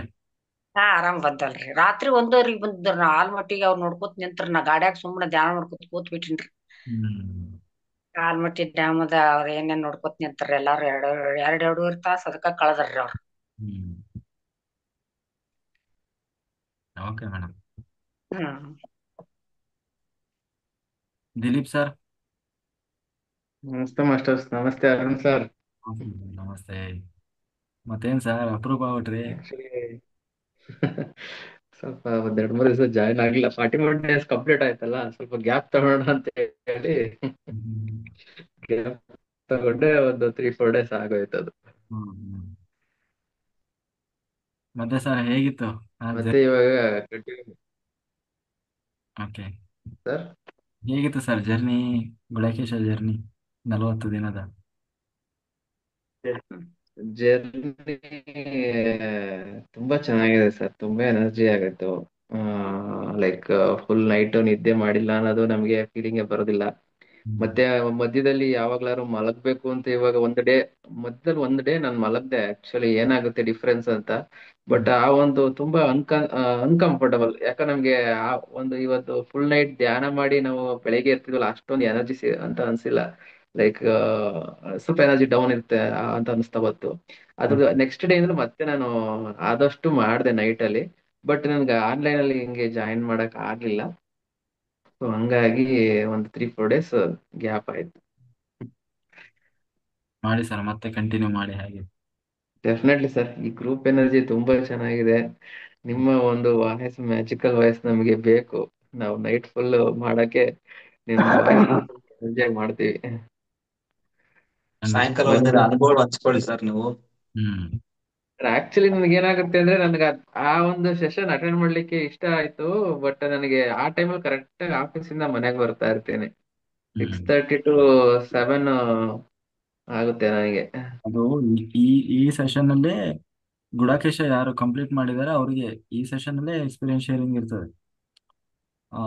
ಅದನ್ನ ನೆಕ್ಸ್ಟ್ ನಾವು ಅರೇಂಜ್ ಮಾಡೋಣ. ಎಲ್ಲರೂ ತುಂಬಾ ಜನ ಮಾಸ್ಟರ್ಸ್ ಕಂಪ್ಲೀಟ್ ಮಾಡಿದ್ದಾರೆ. ಅವ್ರದ್ದೆಲ್ಲ ಎಕ್ಸ್ಪೀರಿಯನ್ಸ್ ಇದೆ. ಸೆಷನ್ 10ರಿಂದ 11 ಇರ್ತದಲ್ಲ. ಅವೆಲ್ಲ ಅನುಭವಗಳು ಹಂಚ್ಕೊಂಡ್ರೆ ಈಗ ಹೊಸದಾಗಿ ಬಂದಿರೋ ಮಾಸ್ಟರ್ಸ್ ಗಳಿಗೆ ಅನುಕೂಲ ಆಗುತ್ತೆ. ಅದಕ್ಕೆ ಅದೇ ಪ್ಲಾನಿಂಗ್ ಮಾಡಿದೀವಿ. ಇದು ಟೈಮಿಂಗ್ ಏನ್ ಚೇಂಜ್ ಮಾಡಕ್ಕಾಗತ್ತೆ ಸರ್? 6 ಇಂದ 7 ನಾವು ಜಾಯಿನ್ ಮಾಡಕ್ ಆಗ್ತಿಲ್ಲ ಅದು. ಇಲ್ಲ, ಅದೇ 6 to 7 ಆಗ್ತದೆ. ಮತ್ತೆ ಇದಕ್ಕೆ late ಆಗ್ತದೆ. ಯೂಶಲಿ ಆಲ್ಮೋಸ್ಟ್ ವರ್ಕಿಂಗ್ ಪೀಪಲ್ ಅವಾಗ ಆಫೀಸ್ ಮನೆ ಆತರ ಇರುತ್ತೆ. 5:30 to 6:30 ಅದು 6 to 7 ಆ ತರ ಇದ್ದವ್ರಿಗೆ. ಇರ್ಲಿ, ಅದೇ ಆ ಟೈಮಲ್ಲಿ ಇಲ್ಲ ಅಂದ್ರೆ ಯೂಟ್ಯೂಬ್ ಅಲ್ಲಿ ಇರ್ತದೆ, ಆಮೇಲೆ ನೋಡ್ತಾರೆ. ಯೂಟ್ಯೂಬ್ ಅಲ್ಲಿ ನೋಡ್ತೀವಿ, ಬಟ್ ಇಂಟರಾಕ್ಟ್ ಮಾಡ್ಲಿಕ್ಕೆ ಅಥವಾ ಏನಾದ್ರು ಜಾಯಿನ್ ಮಾಡ್ಲಿಕ್ಕೆ ಆಗೋದಿಲ್ಲ. ಸಂಡೇ ಮಾಡೋಣ ಸರ್ ನಿಮ್ದು. ಸಂಡೇ ಖಾಲಿ ಇರ್ತೀರ, ರಜೆ ಇರುತ್ತಲ್ಲ. Okay sir. ನಾಗೇಂದ್ರಪ್ಪ ಸರ್ ಮಾತಾಡಿ. Thank you sir. ಇವಾಗ ಏನಾದ್ರು ಹೇಳ್ತೀರಾ ಸರ್ ದಿಲೀಪ್ ಸರ್? ಸರ್ ಅದೇನೆ ಸರ್, ಚೇಂಜಸ್ ಅಂತಂದ್ರೆ ಈ ಒಂದು 41 ಡೇಸ್ ಅಲ್ಲಿ ಸ್ವಲ್ಪ ಲೈಫ್ ಅನ್ನೋದು ಸಮಾಧಾನವಾಗಿ ಹೋಗ್ತಾ ಇದೆ. ಯಾರಾದ್ರೂ ಏನಾದ್ರು ಕೋಪ ಮಾಡ್ಕೊಂಡ್ರೆ ನಾವು ರಿಟರ್ನ್ ಆಗಿ ನಮ್ಗೆ ಆ ಫೀಲಿಂಗ್ಸ್ ಹೋಗ್ಲಿ ಬಿಡು ಅನ್ನೋ ಒಂದು ಫೀಲಿಂಗ್ ಬಂದಿದೆ. ನಾವು ಅವ್ರ ಸಂಖ್ಯೆ ನಿಂತ್ಕೊಂಡು ಜಗಳ ಮಾಡೋದಾಗ್ಲಿ ಅಥವಾ ರಿಯಾಕ್ಟ್ ಮಾಡೋದಿಲ್ಲ, ರೆಸ್ಪಾನ್ಸ್ ನೋಡ್ಕೊಂಡು ಮಾತಾಡೋಣ ಅಂತ ಒಂದು ತಾಳ್ಮೆ ಸ್ವಲ್ಪ ಇನ್ಕ್ರೀಸ್ ಆಗಿದೆ ಅಂತ ನನ್ನ ಈ ಒಂದು ಇಂಪ್ರೂವ್ಮೆಂಟ್ಸ್ ಕಾಣಿಸಿದೆ ನನಗೆ. ನನ್ನ ಒಂದು ಲೈಫ್ ಅಲ್ಲಿ ಸ್ವಲ್ಪ ಸೈಲೆಂಟ್, ಯಾರೇನಾದ್ರು ಹೇಳಿದ್ರೆ ನಾವೇ ಮುಂದ್ ನಿಂತ್ಕೊಂಡು ಫಸ್ಟ್ ನಾನು ಅಂದ್ಕೊಂಡು ಹೋಗ್ತಿದ್ದನ್ನ ಬಿಟ್ಟು ನನ್ನ ಟೈಪ್ ಬಂದಾಗ, ನನ್ನ ಅವಶ್ಯಕತೆ ಇದ್ದಾಗ ನೋಡೋಣ, ರೆಸ್ಪಾಂಡ್ ಮಾಡೋಣ ಅಂತ ಈ ಒಂದ್ 2-3 ಫೀಲಿಂಗ್ಸ್ ಜಾಸ್ತಿ ಇಂಪ್ರೂವ್ಮೆಂಟ್ಸ್ ಆಯ್ತು ಈ ಒಂದು 41 ಡೇಸ್ ಅಲ್ಲಿ. ನಮ್ಮ ಒಂದು ಇದ್ರಲ್ಲಿ ಚೇಂಜಸ್ ಕಾಣಿಸ್ತಿದೆ ಅಷ್ಟೇ sir. Okay, very good. Thank you sir. Thank you. Thank you sir. Thank you. Nagendrappa sir, ನಿಮ್ಮ ಸರದಿ. ಸರ್ ನಮಸ್ತೆ ಸರ್. ಸರ್ ನಮಸ್ತೆ. ಸರ್ ಏನಿಲ್ಲ, ನಿಮ್ಮ ಜೊತೆಗೆ ಅಲ್ಲಿ ಬಂದು ನಿಮ್ಮನ್ನ ಕಂಡು ನಿಮ್ಮ ಜೊತೆ ಹಗ್ ಮಾಡಿದಾಗ ನನಗೆ ಬಹಳ ತುಂಬಾ ಖುಷಿ ಆಯ್ತು. ಆಮೇಲೆ ನಾವು ಹೋಗದೇ ಒಂದು ಅನುಭವ, ಬರುವುದೇ ಒಂದು ಅನುಭವ. ಅಲ್ಲಿ ಇರ್ತಕ್ಕಂಥ ಶಿಸ್ತುಬದ್ಧವಾದಂತ ಆ ಒಂದು ಕಾರ್ಯಕ್ರಮದಲ್ಲಿ ಎಲ್ಲರೂ ಒಂದು ಜೊತೆಗೆ ಅಲ್ಲಿ ಆ ಒಂದು ಕಾರ್ಯಕ್ರಮದಲ್ಲಿ ಭಾಗವಹಿಸೋದೇ ಒಂದು ದೊಡ್ಡ ಅನುಭವ ಸರ್ ನಮಗೆ. ಆಮೇಲೆ ನಾನು ನಮ್ಮ ಮನೆಯವ್ರ ಜೊತೆಗೆ ಬಂದಿದ್ದೆ ಸರ್. ನನಗೆ ಸ್ವಲ್ಪ ಅಲ್ಲಿ ನಾನು ಫಸ್ಟ್ ಬರೋದು ಅಲ್ಲಿ ಏನಾದ್ರು ಒಂದು ಸೇವೆ ಮಾಡ್ಬೇಕು ಅಂತ ಹುಡುಕಿ ಮಾಡ್ಬೇಕು ಅಂತಲೇ ನನಗೆ ಬರ್ಬೇಕು ಅಂತ ಆಸೆ ಇತ್ತು. ಅದ್ಕಂಡೆ ಬಂದಿದ್ದೆ ನಾನು ಮಾಡ್ಬೇಕು ಅಂತೇಳಿ. ನಾನು ಸಿದ್ರಬೆಟ್ಟದಲ್ಲೆಲ್ಲ ನಾನು ಅಲ್ಲಿ ಊಟ ಗೀಟ ಬಡಿಸೋದು ಕೊಡೋದು ಅದೆಲ್ಲ ಸ್ವಲ್ಪ ನನಗೆ ಅದೊಂದು ಸ್ವಭಾವ. ಏನೇ ಒಂದು ಹೋದ್ರು ಅಲ್ಲಿ ಫಸ್ಟ್ ವ್ಯವಸ್ಥೆಗಳು ಎಲ್ಲರಿಗೂ ನಮ್ಮಿಂದಲೇ ಕೈಲಾದಷ್ಟು ನಾವು ಮಾಡ್ಬೇಕು ಅನ್ನೋದೇ ನಮ್ದೊಂದು ಮನಸ್ಸು ಯಾವಾಗ್ಲು. ಅದೇನೋ ಒಂದು ಹೇಳ್ತಾರಲ್ಲ ಸರ್, ಹೇಳಿದಲೆ ಮಾಡುವವನು ರೂಢಿಯೊಳಗೆ ಉತ್ತಮನು, ಹೇಳಿಯು ಮಾಡುವವನು ಅದಮನು ಉತ್ತಮನು, ಹೇಳಿಯೂ ಮಾಡದವನು ಅದಮನು ಅಂತಂದೇಳಿ ಹೇಳ್ತಾರೆ. ಆ ತರ ನಮಗೆ ಅಲ್ಲಿ ಕಣ್ಣಿಗೆ ಕಾಣ್ತು ಅಂತ ಅಂದ್ರೆ ನಮ್ ಕೈಲಾದಷ್ಟು ಒಟ್ಟು ಸಹಾಯ ಮಾಡ್ಬೇಕು, ನಾವು ಸೇವೆ ಮಾಡ್ಬೇಕು. ಸೇವೆ ಮಾಡೋದೇ ನಮಗೆ ಮೊದ್ಲು ಒಂದೇದು ಗುರಿ. ಆಮೇಲೆ ಅದಕ್ಕದೇ ಬರುತ್ತೆ ನಮಗೆ. ನಾವು ಸೇವೆ ಮಾಡಿದಾಗೆ ಆ ಒಂದು ಜ್ಞಾನ, ಅಲ್ಲಿರ್ತಕ್ಕಂಥದ್ದು ಏನು ವ್ಯವಸ್ಥೆ ಎಲ್ಲ ನಮಗೆ ಬಂದೇ ಬರುತ್ತೆ. ಅದರಿಂದ ನಮ್ಮ ಮನೆಯವ್ರ ಕರ್ಕೊಂಬಂದಕ್ಕೆ ನನಗೆ ಸ್ವಲ್ಪ ಮಾಡಕ್ಕಾಗ್ಲಿಲ್ಲ. ನನಗೆ ಮನಸ್ಸಿಗೆ ಒಂದ್ಸಲ ಒಂಥರ ಯಾಕೋ ಏನೋ ಬೇಜಾರಾದಂಗ ಆಗ್ಬಿಡುತ್ತೆ ನನಗೆ. ನಾನೇನು ಅಲ್ಲಿ ಹೋಗಿ ಒಂದ್ ಸ್ವಲ್ಪ ವ್ಯವಸ್ಥೆ ಮಾಡ್ಲಿಲ್ಲ ಅಂತ. ನೆಕ್ಸ್ಟ್ ಯಾವುದೇ ಕಾರಣಕ್ಕೂ ಸಲ ಸರ್ ಬಿಡದಲೇ ಮಾಡ್ತೀವಿ. ಸೇವೆ ಮಾಡ್ಲೇಬೇಕು ಅಂತಾರೆ ಮುಂದೆ ಬಂದು ನಿಂತ್ಕೊಂಡು ಮಾಡ್ತೀನಿ. ಸರ್ ಒಳ್ಳೆ ಈಗ ಒಂದು ಬಸವಣ್ಣನವರ ಜಾಗ, ಆ ಒಂದು ಸ್ಥಾನ ಬಹಳ ಅದ್ಭುತ ಸರ್. ಅದ್ಭುತ ಅಂದ್ರೆ ಅದ್ಭುತ. ಒಂದು ಜೀವನದಲ್ಲಿ ಒಂದು ಸಾರಿ ಆದ್ರೂ ನಾವು ಅಂತ ಒಂದು ಸ್ಥಾನದಲ್ಲಿ ಹೋಗಿ ಮಿಂದು ಅಲ್ಲಿ ಶರಣಾಗಿ ಆ ಶರಣರ ಜಾಗದಲ್ಲಿ ನಾವು ಕಾಲ ಕಾದು ಅಲ್ಲಿ ಆ ಜ್ಞಾನ ತಗೊಂಡು ಬಂದ್ರೆ ನಮ್ಮ ಜೀವನನೇ ಪಾವನ ಆಗುತ್ತೆ ಸರ್. ಇಷ್ಟು ಹೇಳಿ ನನಗೆ ಮಾತಾಡಕ್ಕೆ ಅವಕಾಶ ಮಾಡಿಕೊಟ್ಟಿದ್ದಕ್ಕೆ ತುಂಬಾ ತುಂಬಾ thanks sir. Thanks sir. Thank you. Thank you. Kanthamma master ಮಾತಾಡಿ. ನಮಸ್ತೆ ಸರ್. ನಮಸ್ತೆ. ಅರುಣ್ ಸರ್ಗೆ ನಮಸ್ತೆ. ನೀವ್ ಇಲ್ದೇ ಇರೋ ಕೊರತೆನ ನೀಗಿಸ್ಬಿಟ್ಟಿದ್ದಾರೆ ಸರ್. ನಾಗರತ್ನ ಅವರು ಮತ್ತೆ ಬಸಂತಿ ಅವರು ತುಂಬಾ ಚೆನ್ನಾಗ್ ಕಾರ್ಯಕ್ರಮ ನಡೆಸ್ಕೊಟ್ರು. ಖುಷಿ ಆಯ್ತು ಸರ್. ಕೆಲವರೆಲ್ಲ ತುಂಬಾ ತುಂಬಾ ಪ್ರಶ್ನೆಗಳು ಮಾಡಿದ್ರು, ಸವಿತಾ ಮೇಡಮ್ ಅವರೆಲ್ಲ. ಆ ಅದಕ್ಕೆಲ್ಲ ಸಂಗಮೇಶ್ ಸರ್ ಮತ್ತೆ ಅವರಿಬ್ರು ಚೆನ್ನಾಗೆಲ್ಲ ಆನ್ಸರ್ ಕೊಟ್ರು. ಸರ್ ದಿಲೀಪ್ ಸರ್, ಯಾಕೆ ಟೈಮಿಂಗ್ಸ್ ಚೇಂಜ್ ಮಾಡಿ ಹೇಳ್ತೀರಾ? ನಾವ್ ಹೆಣ್ಮಕ್ಳೆಲ್ಲ ಎಲ್ಲೋಗ್ಬೇಕು? ನಿಮ್ ಟೈಮಿಂಗ್ಸ್ಗೆ ನಾವೆಲ್ಲಿ ಬರಕ್ಕಾಗುತ್ತೆ? ನಮ್ದೇ ಆದ ಕೆಲ್ಸಗಳಿರುತ್ತಲ್ಲ, ನಿಮ್ಗೆಲ್ಲ ಅಡ್ಗೆ ಮಾಡೋದು, ಊಟ ಬಡಿಸೋದು, ಪಾತ್ರೆ ತೊಳೆಯೋದು ಅದೆಲ್ಲ ಮುಗಿಸ್ಕೊಂಡು ನಮ್ಗಿದು correct time sir Dilip sir.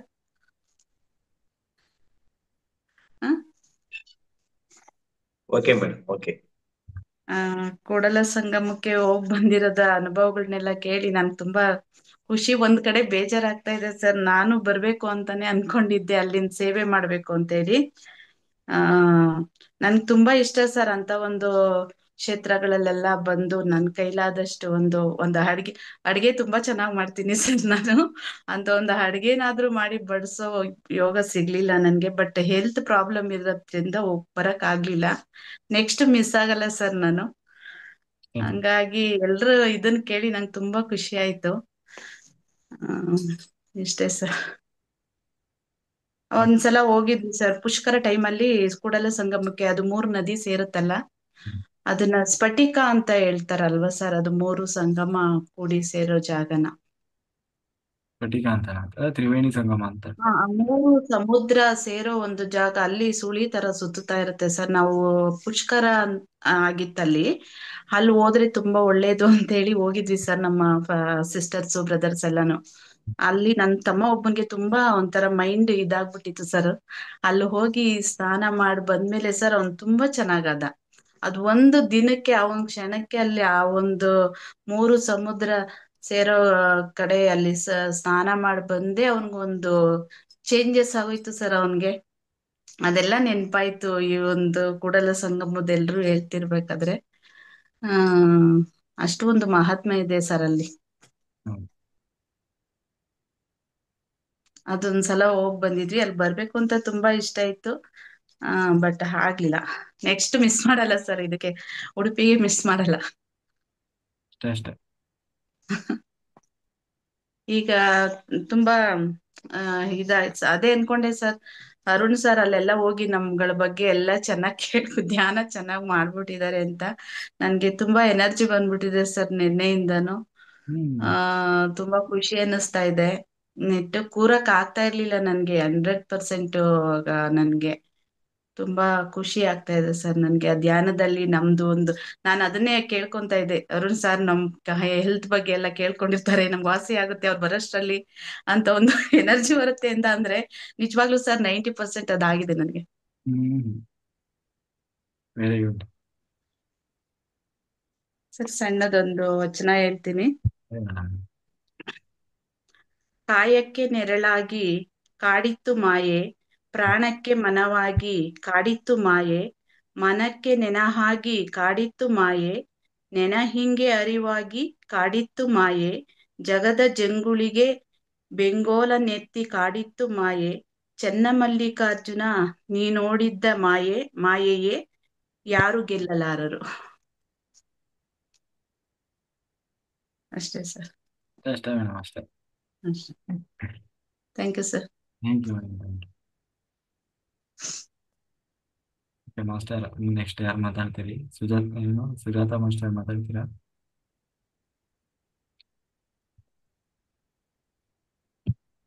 Nagaratna madam ಮಾತಾಡಿ. ನಮಸ್ತೆ ಶ್ರೀಕೃಷ್ಣ. ಹಾ ಮಾತಾಡಿ ಮೇಡಮ್. ನಮಸ್ತೆ ಶ್ರೀಕೃಷ್ಣ ಪರಮಾತ್ಮ ಅವರಿಗೆ, ಶ್ರೀನಿವಾಸ ಅವರಿಗೆ. ನಮಸ್ತೆ ನಮಸ್ತೆ. ಇದ್ಯಾವ್ದು ಹೊಸ ಹೆಸರು ಶ್ರೀನಿವಾಸ? ಯಾಕಂದ್ರೆ ಶ್ರೀಕೃಷ್ಣ ಗೋಪಿಗೆ ಬಿಟ್ಟು ಹೋಗ್ಬಿಡ್ತಾರೆ. ಅದಕ್ಕೆ ಶ್ರೀನಿವಾಸ ಆದ್ರೆ ಇಟ್ಟಿರ್ತಾರೆ, ಅದಕ್ಕೆ ಅದ ಜೋಡ್ಸ್ಬಿಟ್ರೆ ಬಿಟ್ಟು ಹೋಗಕ್ ಆಗ್ಬಾರ್ದು, ಹಾಗೆ ಮಾಡ್ಬಿಡೋದು.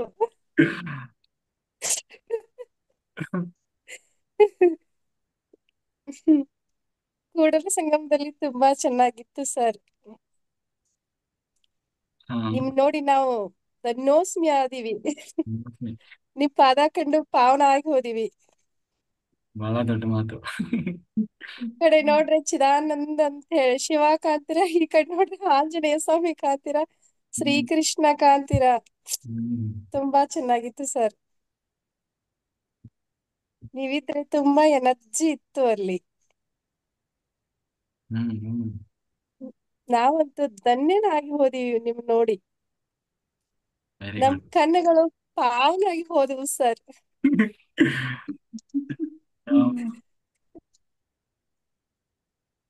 ನಿಮಗೆ ಅನಂತ ಅನಂತ ಅನಂತ ಅನಂತ ಕೋಟಿ ಕೋಟಿ ಕೃತಜ್ಞತೆಗಳು sir. Thank you madam, thank you. ನಿಮಗೂ ಕೂಡ ಕೋಟಿ ಕೃತಜ್ಞತೆಗಳು. ನಿಮ್ಮನ್ನೆಲ್ಲ ನೋಡೋ ಭಾಗ್ಯ ಸಿಕ್ತಲ್ವ ನಮಗೆ. ದಿನ ಇಲ್ಲಿ ನೋಡ್ತಾ ಇದ್ವಿ. ಆದ್ರೆ ನಿಮ್ಮನ್ನ ನೋಡೋ ಭಾಗ್ಯ ನಮಗ್ ಸಿಕ್ತಿಲ್ಲ ಸರ್, ಅದಕ್ಕೆ ನಮಗೆ ತುಂಬಾ ಸಂತೋಷವಾಯ್ತು. ಎಲ್ಲರದು ಭಾಗ್ಯನೇ ಮೇಡಮ್. ನಿಮಗ್ ನಮ್ಮನ್ನ ನೋಡೋ ಭಾಗ್ಯ, ನಮ್ಗ್ ನಿಮ್ಮನ್ನ ನೋಡೋ ಭಾಗ್ಯ. ಅದಕ್ಕೆ ಇರೋದು ಧ್ಯಾನ ಯಜ್ಞ. ಎಲ್ಲ ಚಲೋ ಇತ್ತು ಸರ್, ತುಂಬಾ ಚೆನ್ನಾಗಿತ್ತು. Okay madam, okay. ಮಾಡಿ, ಒಳ್ಳೇದಾಗ್ಲಿ. Thank you sir. Nagaratna madam ಹೇಳಿ, ಸತ್ಯ ಪಯಣ ಎಲ್ಲಿಗೆ ಬಂತು? ಆಲ್ಮೋಸ್ಟ್ ಎಂಡಿಂಗ್ ಆಗಿದೆ ಸರ್. ಹಾ ಇನ್ನು ಸ್ವಲ್ಪ ಬ್ಯಾಲೆನ್ಸ್ ಇದೆ ಸರ್. ಮುಗಿಸ್ರಿ ಮುಗಿಸ್ರಿ ಆದಷ್ಟು ಬೇಗ.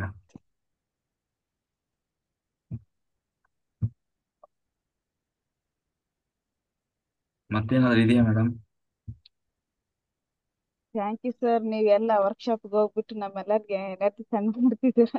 ಬರದೇ ಇರೋವರಿಗೆ thank you sir. Okay madam, okay.